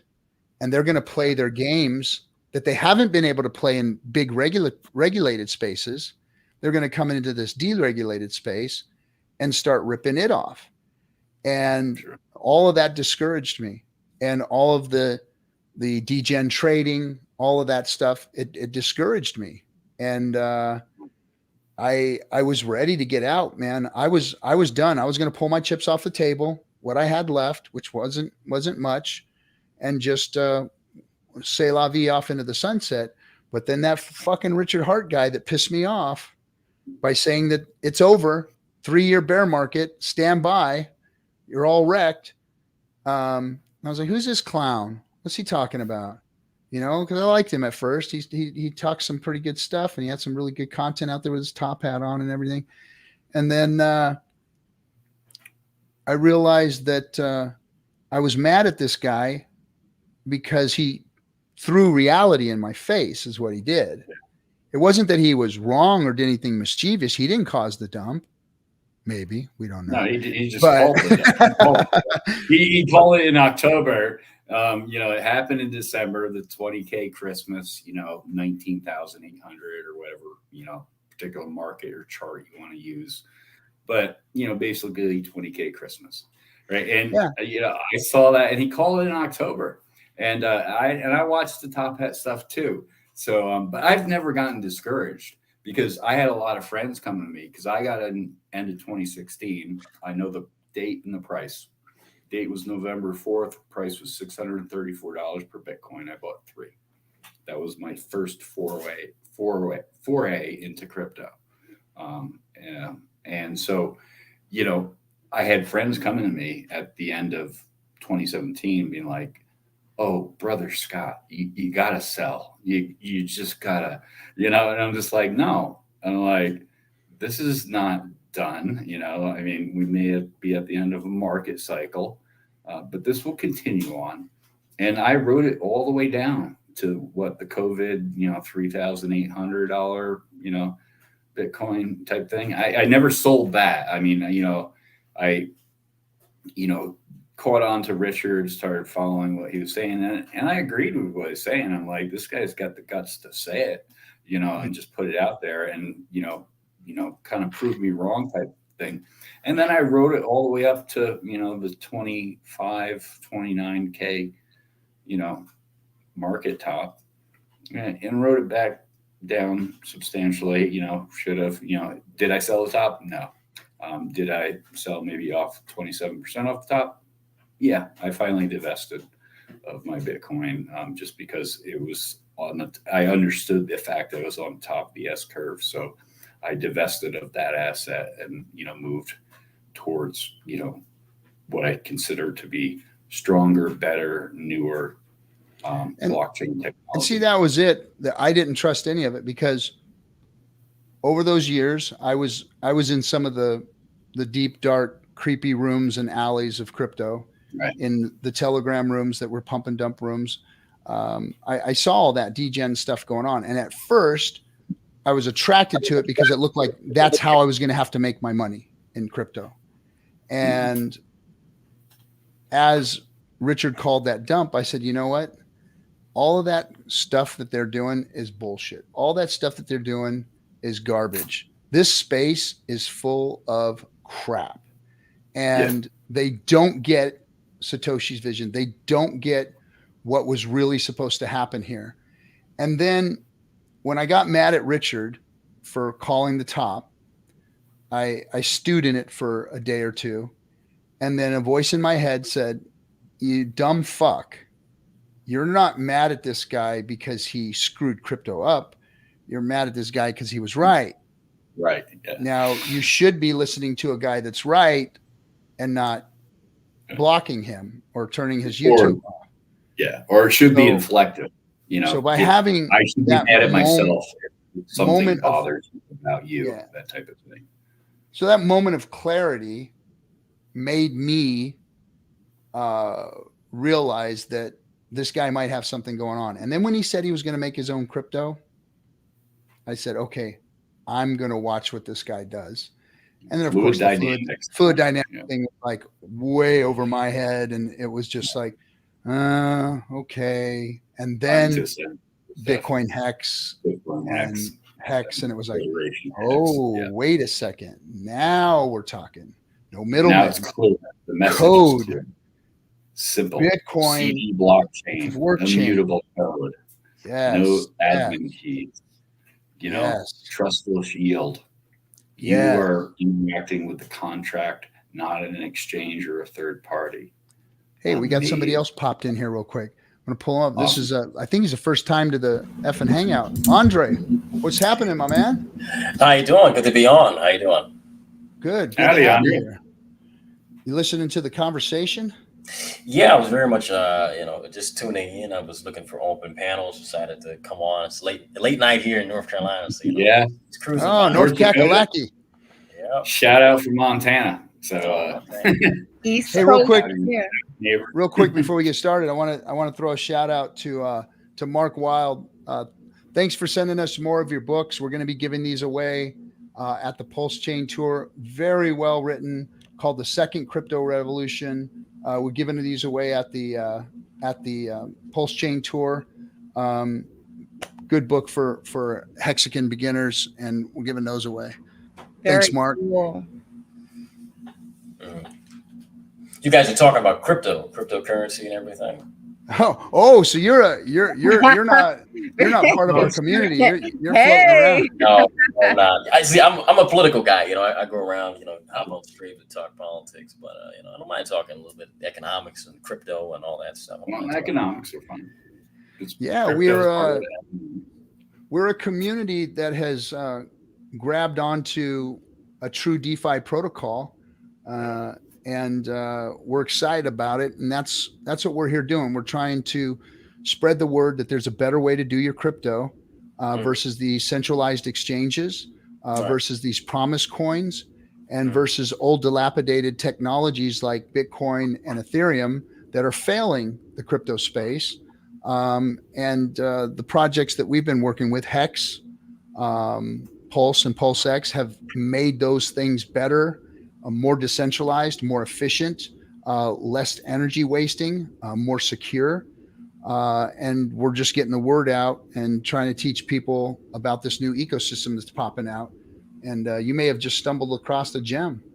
Mm-hmm. Okay. Well, it's good to be here. It's good to sit down and be on the panel and talk to the guys that know everything about it. It's good to be here. Well, I'd like to hear your take on the financial situation out there and what you think crypto could bring to it, or what you think a crypto should look like that could bring something to the financial situation out there. Because you said you're on financial and political chats often. I'd like to hear your take.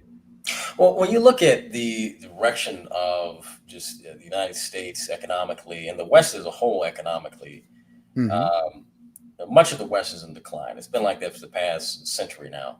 If you look at culturally, politically, almost every aspect, every part of within Western society has been in such a tremendous decline, especially in the last 30 years. Economically, there does need to be when we look at crypto, when we look at the direction of the dollar, I believe truly a nation needs to have a currency that is backed by something and that has value. When it doesn't, you start to have the situation you have now with the dollar, where it's backed by nothing. It can be printed at en masse, and then you have nothing. You have an entire system that is just sucking up debt. You have a bunch of people running around with dollars that really don't have any value, money that doesn't have any value. And what do you have there within a nation? You have, when we look at America, it's an empire. What do we have within our empire? We have a strong military. We have a dollar that's fiat, which is backed by nothing but force. Backed by nothing but force. Yeah, no, I understand that concept. So yeah, my view when it comes to cryptocurrency or the Bitcoin market, there's a lot of liberty. There's a lot of freedom there, and that's a great thing. My concern is when you start looking at some of these people on Wall Street, they'll take interest. They'll do it. Anything that can make them even more money, they'll take interest. It's just how the market works.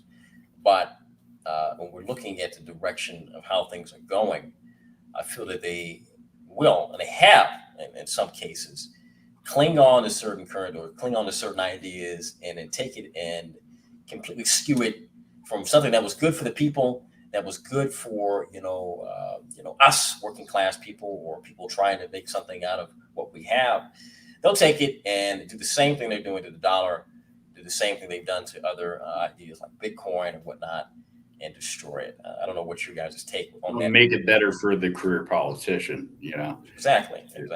Or mostly, when it comes to the politician's just a puppet. Really, who runs the show, the puppeteer is, they're on Wall Street, they're in the boardrooms, they're the ones you hear about. They had a backroom, deal, a secret deal. That's the people who run the show when you really look at it. International finance, international financiers, big multinational corporations. That's where it's at when it comes to decision making. So what are you doing? Because I always have this concept, it's been one of my tenets is, act locally, think globally. So what are some of your solutions, towards, or, ideas towards solutions for how a currency comes about? Well, like I said, you have to have a nation that has when you look at something like the Fed, of course, in the Fed, I think there should be a national bank, but it should not be connected to, this international market where, I don't think that. I think when we look at certain examples throughout history, you look at how Germany operated its bank in the 1930s, you look at how Napoleon operated in France, you can go down the line of history, and there's so many different examples of how something like that could work. There's a great book by Stephen A. Goodson called The History of, I think it's History of Capitalism or History of Finance. I can't think of the damn title of the book, but it's an excellent book. Go look it up by Stephen A. Goodson. He's, I believe, a South African philosopher. I can't think off the top of my head. But it really depends on how bad the conditions get in the nation. And really, it's just a lot. It's a lot to put into. Yeah. No, there are no instant gratification solutions to a systemic problem. So exactly. I'm just curious, but blockchain is looking towards solutions rather than being part of the solution and being part of the problem. Exactly. Yeah. What's your take on crypto filling the gap and making things better? In terms of, when we talk about the dollar, is that what you're saying? From a dollar. Well, look, the dollar's affecting everything right now, exactly. and so we know it could use some help. And I'm not saying the dollar's going to go away. I've never been one to say the dollar's going to crash and go away. And I know it's got its problems. I know that the world has been the problems have been offloaded on the world because the U.S.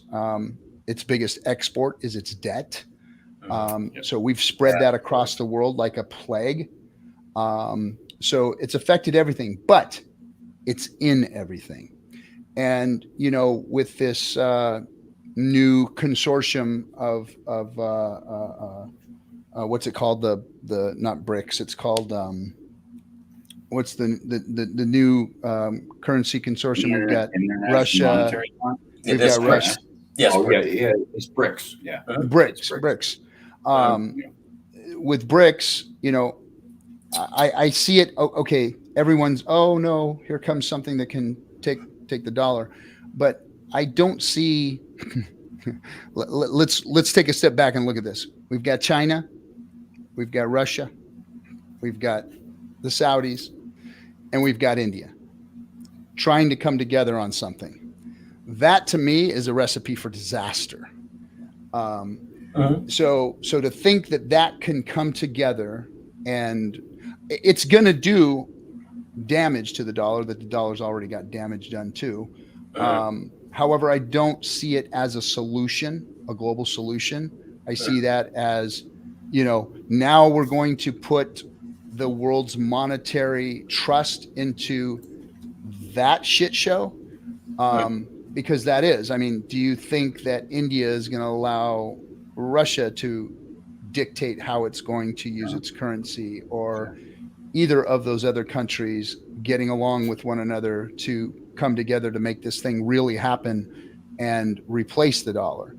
I don't see that happening on a global stage as I look back. Now, of course, it can cause problems. It can exacerbate the issue that we've got going on here, or it can open eyes and bring monetary policy that could fix it.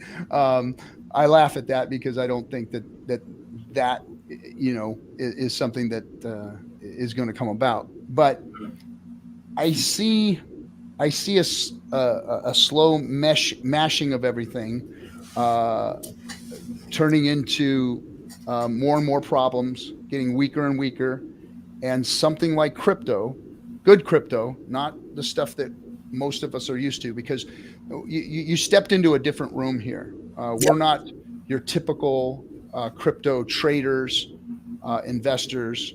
We're not Bitcoiners, which is old technology. We're not XRPers that think that the banks can save the world with crypto. We're not in that court. We believe in true DeFi, which means giving the complete power of your crypto and your monetary system to the actual people themselves.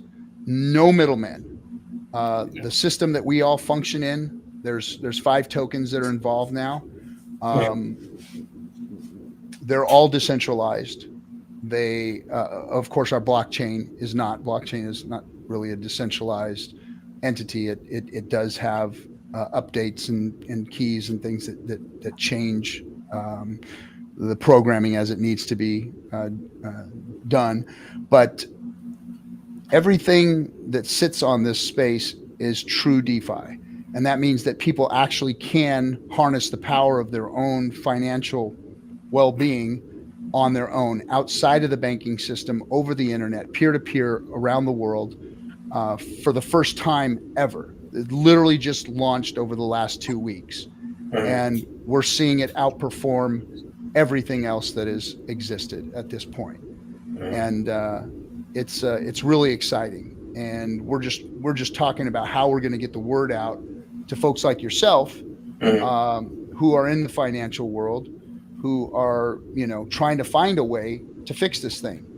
And, and politics has a lot to do with it too. We talk often about the politics of this.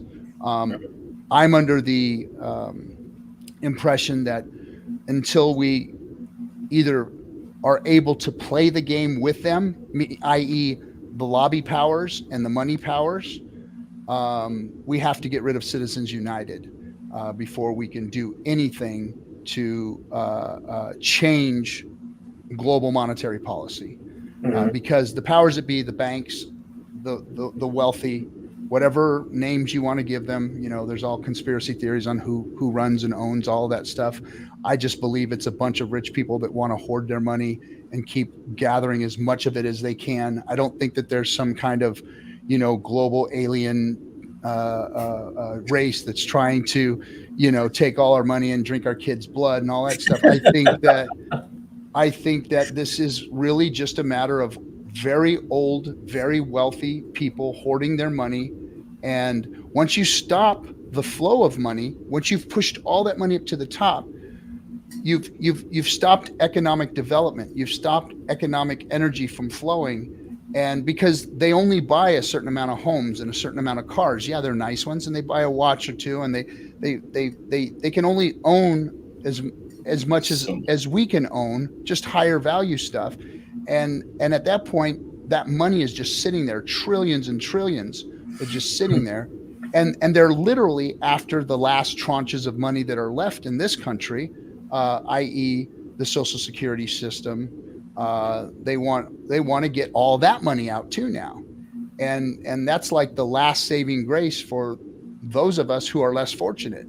And, and once that money's gone, then what happens? We've already seen the homelessness situation just go nuts. I live out here in LA, and you're on the battlefield.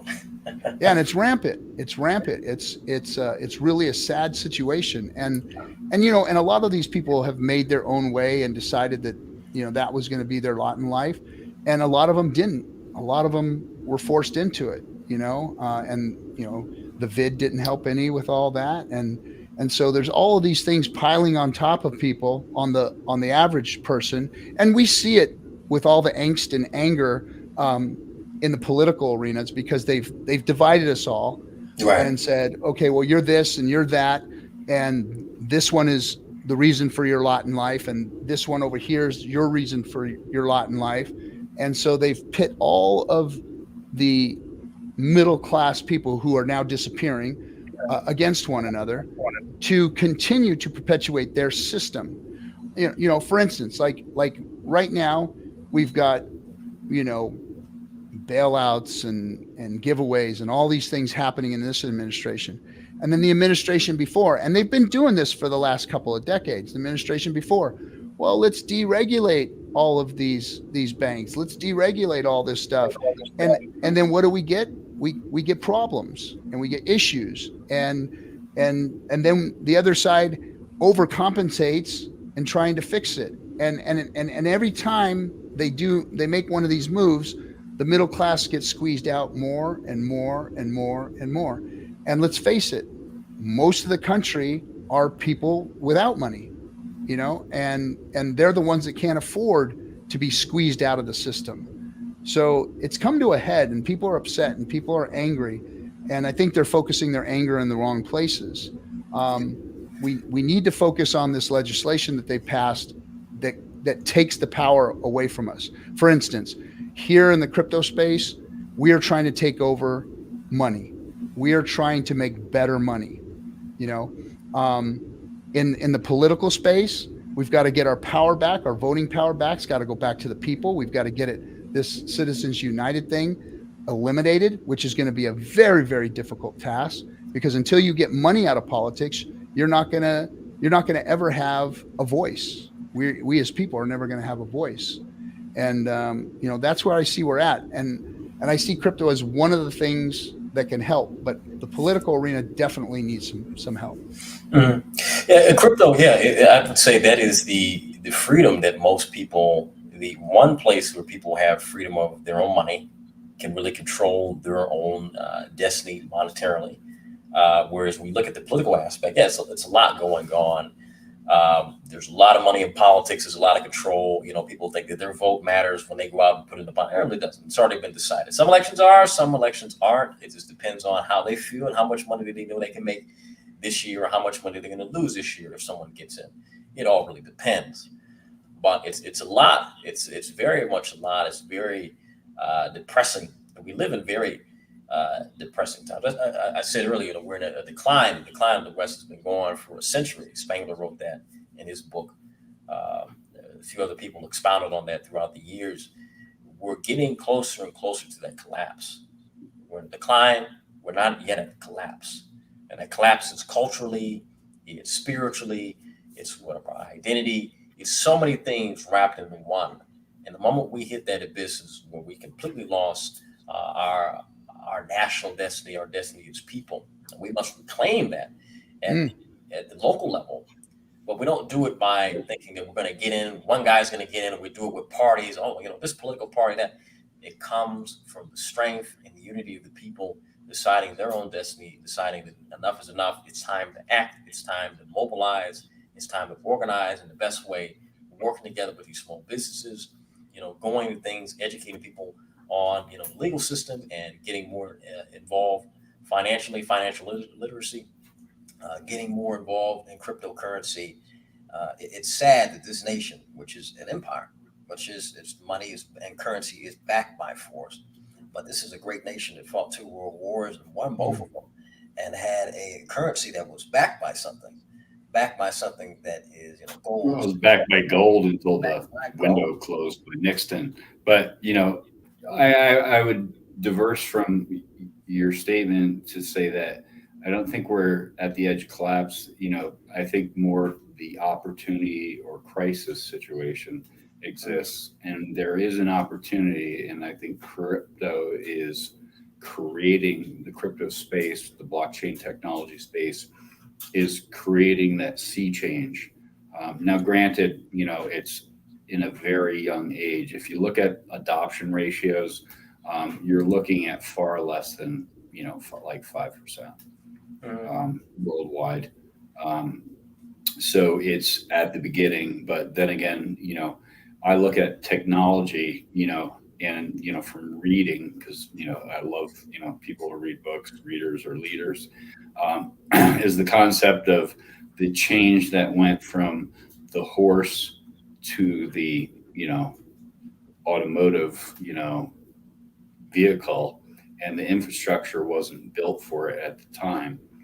So, you had deep ruts in the roads, but eventually they adopted it for the automobile to take it forward, and the horse and buggy kind of went that direction, in a sense, for the large mass of the population. But I think there is an opportunity for people to give their voice. I have heard, RG3 talk about this just recently, about 50 people in a room, of a group of us, which were kind of known as hexagons, were, believers in blockchain technology, in a room of 50 people. Now, to give you an idea, like a couple of years ago, as RG3 stated, I'll just quote his words, he was excited when there's 35 people in the room, and like before I jumped on, there was like 205 people. That's network effect. Right. And that's really how the grassroots happens. It doesn't happen because people are looking. People are looking, and they're looking for something more. And unfortunately, the crypto space hasn't given them any confidence in it's something that they're looking for. We got to realize here as hexagons that we're a very, very, very small piece of the crypto space. So the rest of crypto, to the regulators, to politicians, to the rest of the world, especially at a 90% dip, looks like it's a scam. It looks like it doesn't work. But volatility is also opportunity, and volatility is also the beginning of any market space. Exactly. You have that. I'm more concerned for this space. I think that it's come of age. I think that it's here. I think that we have the tools. I think now outreach is important. However, the political space is what's going to give us our speed bumps. The political space is what can slow us down and stop us. We've already seen that with Gensler all up in our asses about, instead of giving us regulatory rules and a road to travel on, they're giving us enforcement. They're saying, we don't like what you did there, and we're going to find a rule that's going to break you down, that's going to take it away from you, that's going to stop you, versus, hey, here's the clear set rules, and this is how we want you to operate.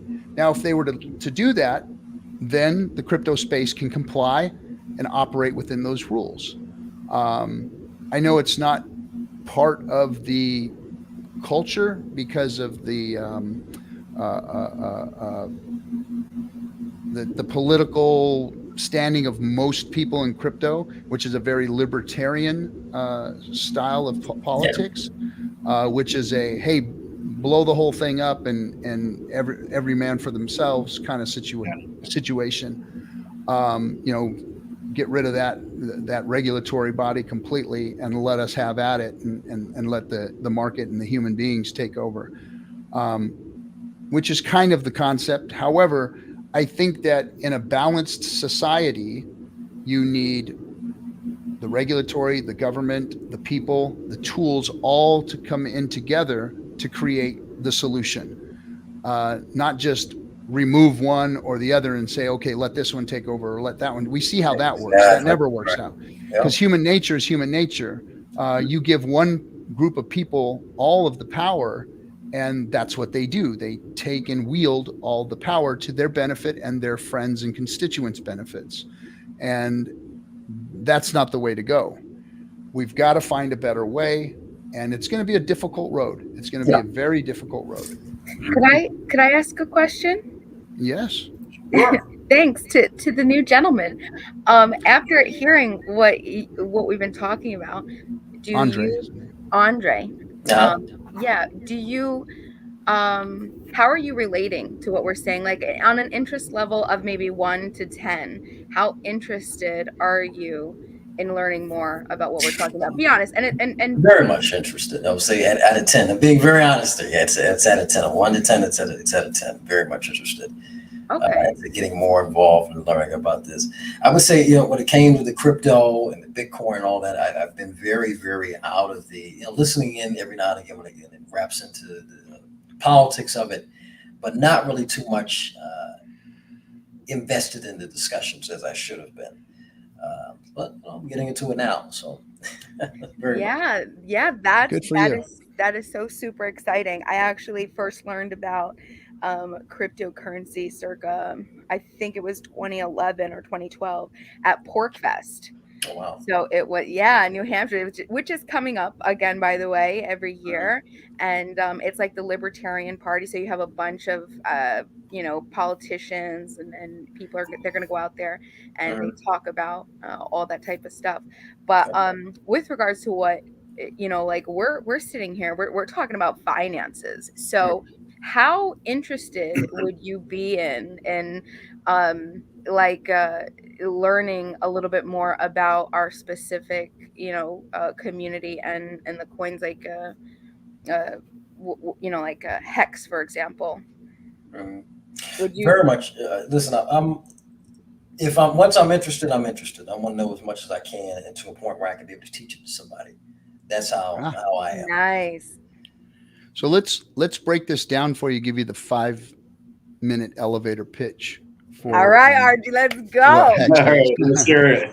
So Hex was created just like Bitcoin. Bitcoin proofed 12 years ago that you can make a peer-to-peer transaction securely over the internet without any intermediary and do it without any double spend, meaning that you can't fake the funk on the funky dunk, that you transfer that and it's gone and it's over there and here is 0 and there is 1 and there was 1 here and now there's 1 over there and 0 here. So it proofed that concept that you can move a digital asset over the internet without banks or governments being involved. Very great concept. The code's dilapidated. It had 3 major bugs. It's made out of what, in general, people call spaghetti code, meaning that every time they try and improve it or do something to it, they dig up a new bug. They dig up a new problem. So it's become this Rube Goldberg machine of trying to make gold every currency product in the world. And it just doesn't work. You need more tools. So Ethereum came out and produced a product that allows you to program these cryptos to do things. And people used it to scam folks to create cryptos that provided nothing but promises, and their numbers went up with all of these promises, and they never came to fruition. Most of them, 99% of them, were just outright scams, and the rest of them were garbage promise coins. And then a lot of us here, we're a very intellectual community. We understand crypto at its depths and what it's supposed to be. Satoshi's white paper and what it was supposed to be. And we didn't see that in the crypto space. So when our founder of the Crypto Hex, Richard Hart, decided and said, hey, look, now this is a very trustworthy person that we had all put our trust in because he was just a real guy. And when he said that he was going to build a better crypto, we all started watching him. For about 3 years, he developed this crypto. And all it is this. And I don't know how deep you understand Bitcoin, but Hex is that same coin. It still has that peer-to-peer transfer, immutable, over the internet, no double spend, very secure, more secure than Bitcoin. Why? Because it was built on the Ethereum code called Solidity on the EVM, and so it's more secure. What the difference between Hex and Bitcoin is, Bitcoin has miners. You probably know about what mining is, correct? Yeah. Bitcoin has miners that, the miner does two things. It wastes a lot of energy proofing itself, saying, hey, I'm running the Bitcoin software, so I'm going to waste a bunch of energy proving that I'm raising it. And then the other thing that it does is keeps the ledger. That's all blockchain is a big ledger. It's a very slow Excel spreadsheet on the internet is all it is. And so those miners do that with a lot of energy waste. And as time moved on, that proof of work model started to be challenged by what's called proof of stake, meaning you needed less computational power. You didn't need to have all of that validation verification that wasted energy. And so Hex was more efficient because it operated on the Ethereum blockchain. Unfortunately, the Ethereum blockchain was broken. So Hex had to find a new place to go. But before I say that, what Hex does that's different than Bitcoin is Bitcoin inflates by the miners taking the money out of the pool. The pool is 21 million Bitcoin. It's a finite number of Bitcoin that will ever exist. So the miners take that out of the pool as inflation, and they dump it to pay their electrical bills. They dump it to buy better mining hardware and whatnot. Hex, on the other hand, the way it inflates is it has a staking mechanism. And the staking mechanism is basically, just think of it as a blockchain CD, a certificate of deposit. So you can take your Hex, and within the system, not giving your Hex to a middleman, you go and operate the function yourself, and you stake your Hex for whatever time period you want, just like a CD, all the way up to 15 years. So we call it 5555, the Cuatro Cinco. So you can stake it for 15 years, you can stake it for 1 day, and anything in between. Now what happens is your Hex is taken and burned, and a marker is placed on that date that you put that stake out for. And that marker is represented by what we call a share. It's a T share, but let's just call it a share. And that share marks your principal in time. Now, every day, Hex inflates. Now, Hex inflates not from an infinite supply, or not from a limited supply, but at 3.69% annually per year. So Hex inflates at 3.69, very modest inflation rate. And that inflation goes to the stakers. So who's ever staking every day gets a little bit of that Hex onto that stake. So that stake is growing, getting inflation in Hex. So you're getting more Hex day by day by day, day by day. Now, it operates just like a CD. So you can pull it out early if you'd like, with harsh penalties. So just like a CD. Right. So you have the option to pull it out. It's not stuck there forever. You can pull it out if you want. It's not stuck there for 15 years. You can pull it out if you want. But you're going to pay those penalties. And here's one of the beautiful things about it, is that penalty goes to the rest of the stakers. So the rest of the people in the pool that are still staked are getting not only their inflation, but your penalties and people's penalties that are unstaking early. So Hex's inflation model beats the pants off of anything else out there. You look at the dollar's inflation model. Fed writes the check, or Treasury, Fed okays, Treasury writes a check or gets the check and prints the money.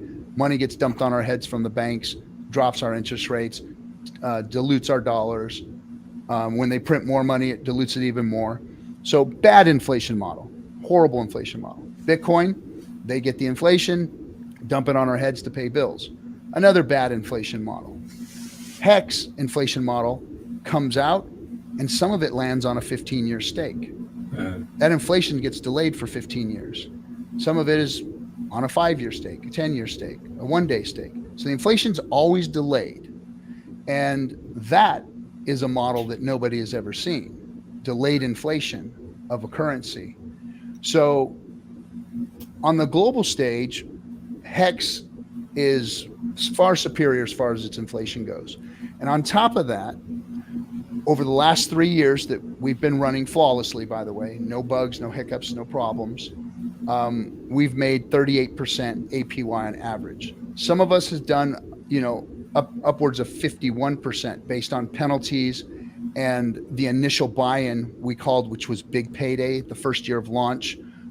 There was an amount of coins that were not claimed because when you got into Hex, when we first got into Hex, if you owned Bitcoin, you could claim free Hex. Now, not all of the Bitcoiners claimed their free Hex, so there was extra Hex left over. And that extra Hex that was left over was distributed to all of the true believers, the first people into the system, and we all got that what we call big payday. So that attributed to some of us doing 51% APY. But on average, just for staking, people were making about 38% APY, which is monstrous. And because of how Hex has been set up, because of the circulating supply, there is a De Beers type model where a lot of the Hex has been locked away into a wallet that never moves, that's never done anything. And because of that, it's reduced the circulating supply of Hex so that the staking pool never gets diluted by more than maybe 20-25% of the Hex that's out there, therefore keeping the APY at about a 18 to 25% rate. So you're always going to be doing that well by staking your Hex. So the returns, the inflation model, and the amount of upside that we've seen. So Hex has gone literally at the top to 10,000x in gains. So on top of your 38% APY, a lot of people did multiple X's in gains, thousands to tens of thousands, 10 to 10,000 of times in gains. So that's what we're locked into, is that coin. That's the coin that we've all gotten involved in. And because Ethereum is broken, the fees are through the roof. It's costing us way too much money to unstake our Hex. Richard saying, hey, I'm going to fix this. He came out with PulseChain to lower the fees, increase the efficiency, increases the security, make it more decentralized, and change it to a proof of stake model versus a proof of work model. So now Hex is a completely proof of stake model, and also added a decentralized exchange to the mix, getting rid of the problem that we've seen with FTX, where you have middlemen and intermediaries handling people's money. So now you have a decentralized exchange where the community actually puts the liquidity up to be traded, and people can come in and go out as they please. No KYC AML, no going in and asking and begging and pleading for your money, no worrying about them shutting the exchange off when they're in trouble, them not leveraging your money. So all of these things are now in place to help Hex function even better. So that's literally, this just happened within the last 2 weeks. Like the bomb just went off 2 weeks ago where Pulse and PulseX were launched. So we have a true DeFi platform that people can operate on and actually go outside of the banking system and make transactions, save their money, make yield.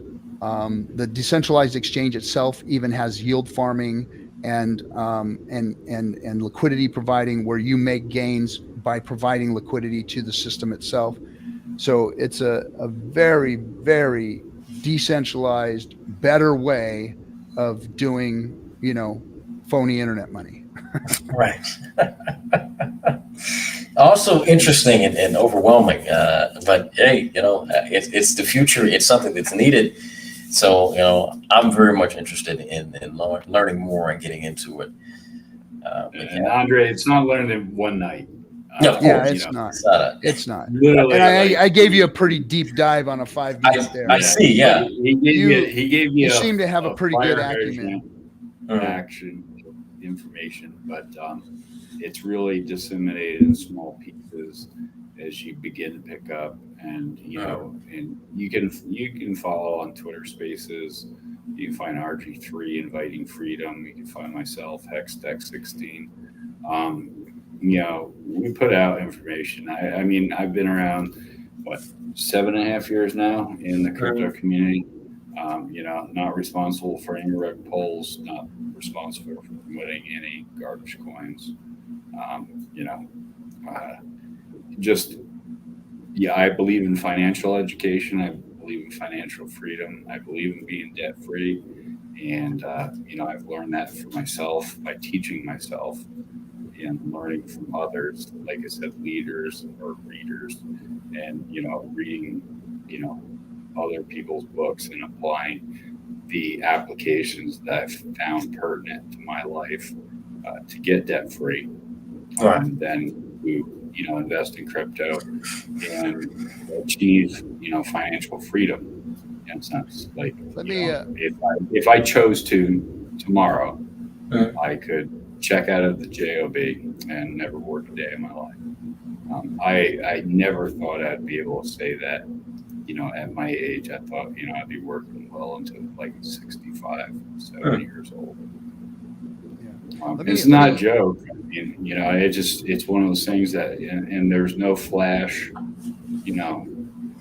to, the principles. It's just a matter of like repeating the same process. We all learn in different ways. And like one of the famous quotes from Warren Buffett that I loved, and I kind of found this later in my journey. I didn't find it at the beginning, but he said, if you don't find something that earns you I'm paraphrasing, economic energy while you sleep, you'll work every day for the rest of your life.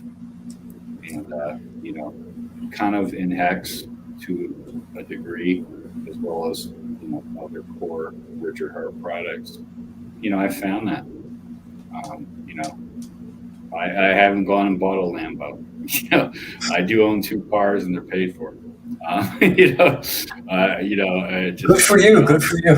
Let me answer this question. This is a 7.5 year journey. Go ahead. Let me answer this question and drop it on Andre, because he's a finance guy. Edward here says that BTC has value because of its cap supply. Does Hex have a cap supply? And the answer is no and no. We've found, and if you've listened to Richard and you've done some research on this, you'll find that scarcity model isn't necessarily mean number go up. Gold is a finite object, and look at gold's chart. Just go look at it. It's flat. It's a flat chart. The last 10 years, it hasn't moved. That doesn't mean that a number keeps going up on gold just because there's a finite supply of it. And I don't think that it's served Bitcoin either, to be completely honest. I don't think that this finite supply, I think that was a way to FOMO people in the early days. And I don't think that stands true anymore when you look historically at finite supplies of other things out there. It doesn't necessarily mean price always go up because there's a finite supply. I mean, they even have to falsely increase the difficulty of the Bitcoin miners every few years by the halvening to make the number go up. We all know that. That's coming next year. We know the bull market's coming because they're going to increase the difficulty, and the halvening's coming, and it is going to cause a bull market in crypto. It always does. It's historically, proven. We see the charts, and it's coming. So the argument for finite supply helping a crypto, I don't buy it. I don't think it's true. And I mean, look what Hex did. And Hex doesn't have a finite supply. It is constantly growing, but most of it's staked, and a lot of it is locked away, and more of it is getting locked away by other products that are being built on top of it. For instance, we built the Hex Investment Trust. The Hex Investment Trust is locking away Hex, and it's non-redeemable. So the more and more Hex it gets locked away, the more and more rare it becomes. and the more valuable the supply that is coming out is, because there's not a lot of circulating supply of hex out there for people to actually purchase. So that's my take on what I've learned from Richard and what I've seen as far as the scarcity model, they call it. What do you think on that, Andre, as far as gold and the scarcity model and it making price go up? Well, no, what you said is very much right. You look at gold, you look at silver, you look at a lot of these things. I agree with what you said.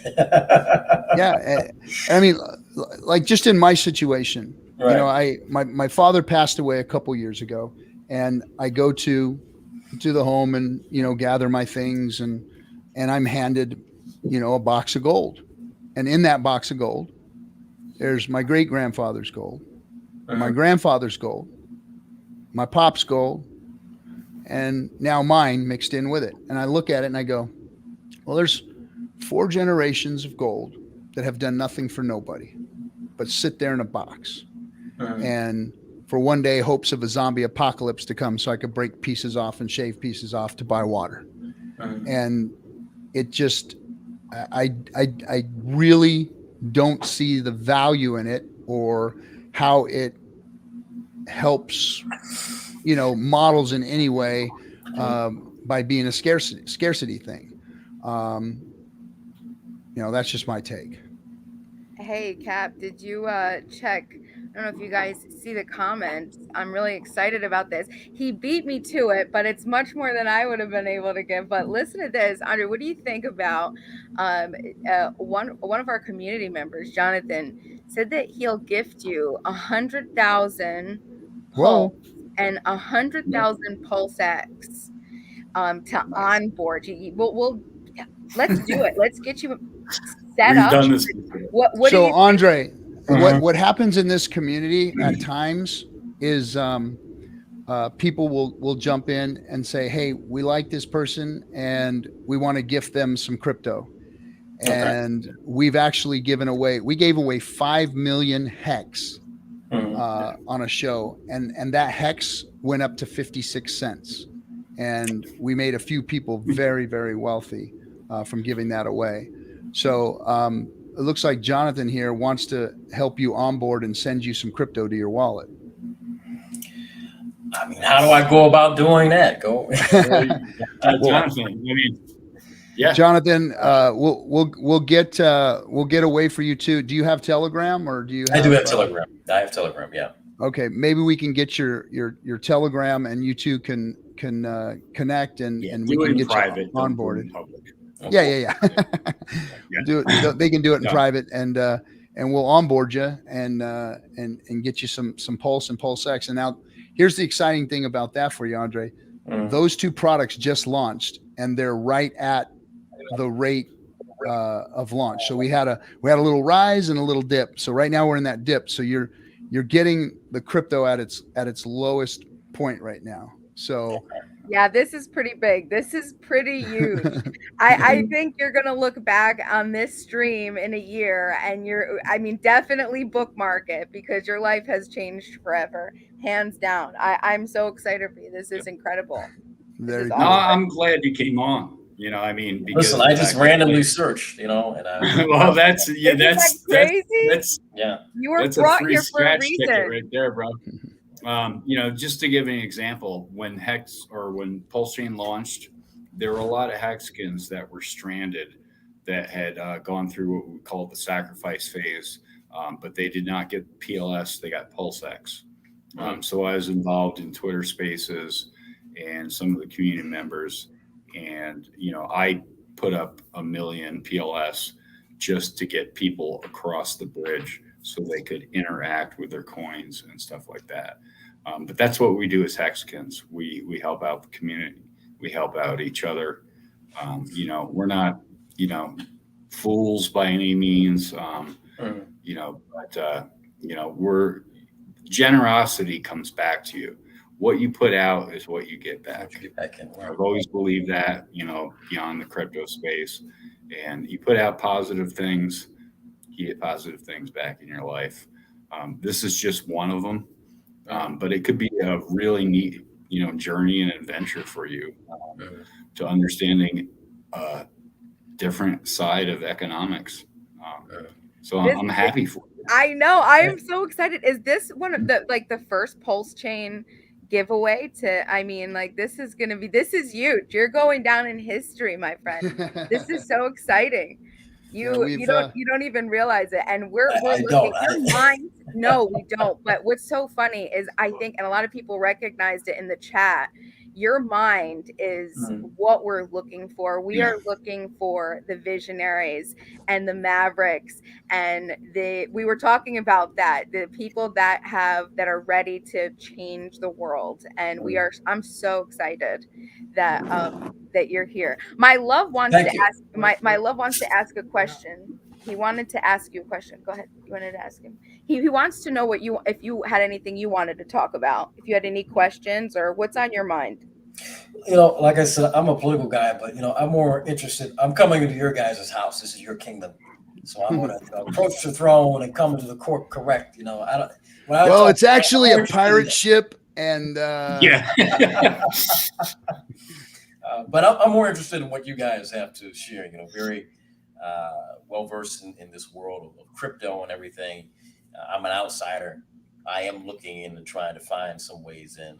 And, I guess my providence, I stumbled upon here, and here I am, Here I am. Right on. Well, we'll get you two together. Stick around. We've been I haven't done a 4-hour live stream in a long time. Oh, man. Captain. Woo! Yeah. Yeah, it's too much anymore. My back is I just got done doing a 2-hour and 30-minute show before. Oh, geez. So shill your show for us. Tell us your show. Yeah, so it's a channel called, it's an organization that I'm with. I run the YouTube channel called New Frontier USA. We talk politics. We talk about a whole host of different things. Organization that is aimed at trying to provide a viable alternative to the current system, working in local communities, helping out the homeless, helping out people within need, doing as much as we can to enact change in the best way. It's very political, not really mainstream politics, but it's something starting somewhere. It can get goofy, it can get crazy, but our takes are. That's amazing. Oh, you're speaking our language. That is so incredible. So now what we have to set up, we have to get you all set up with your wallet. And now we're gonna have Cap go on your show, and you're gonna have to pull him in, right? That's what we got to set up. We got to talk about it. Let's do it. Can I ask a question? And not be accused of ageism. How old are you? I'm curious. How old am I? I'm 22. There we go. 22. Woo! 22. Yeah. Wow. Wow. I came in here. I wish I was you, bro. I really do. Yeah. 100%, because you are coming into this, what I call a 15-year cycle. That is, going to be explosive. But that's awesome.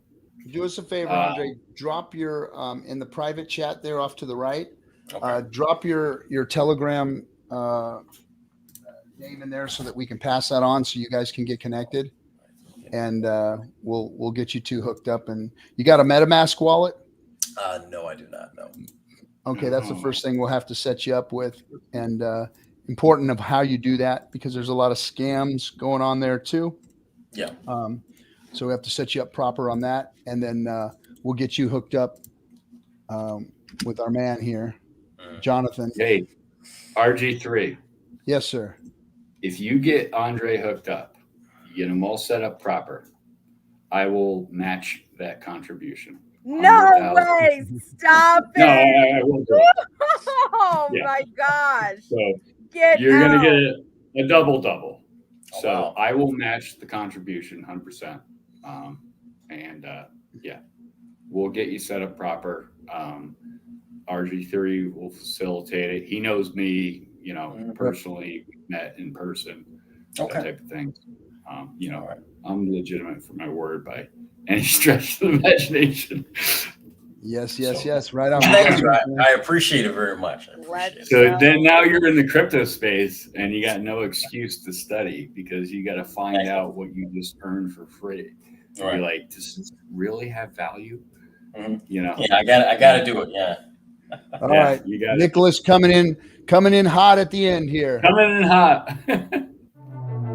Get squared away.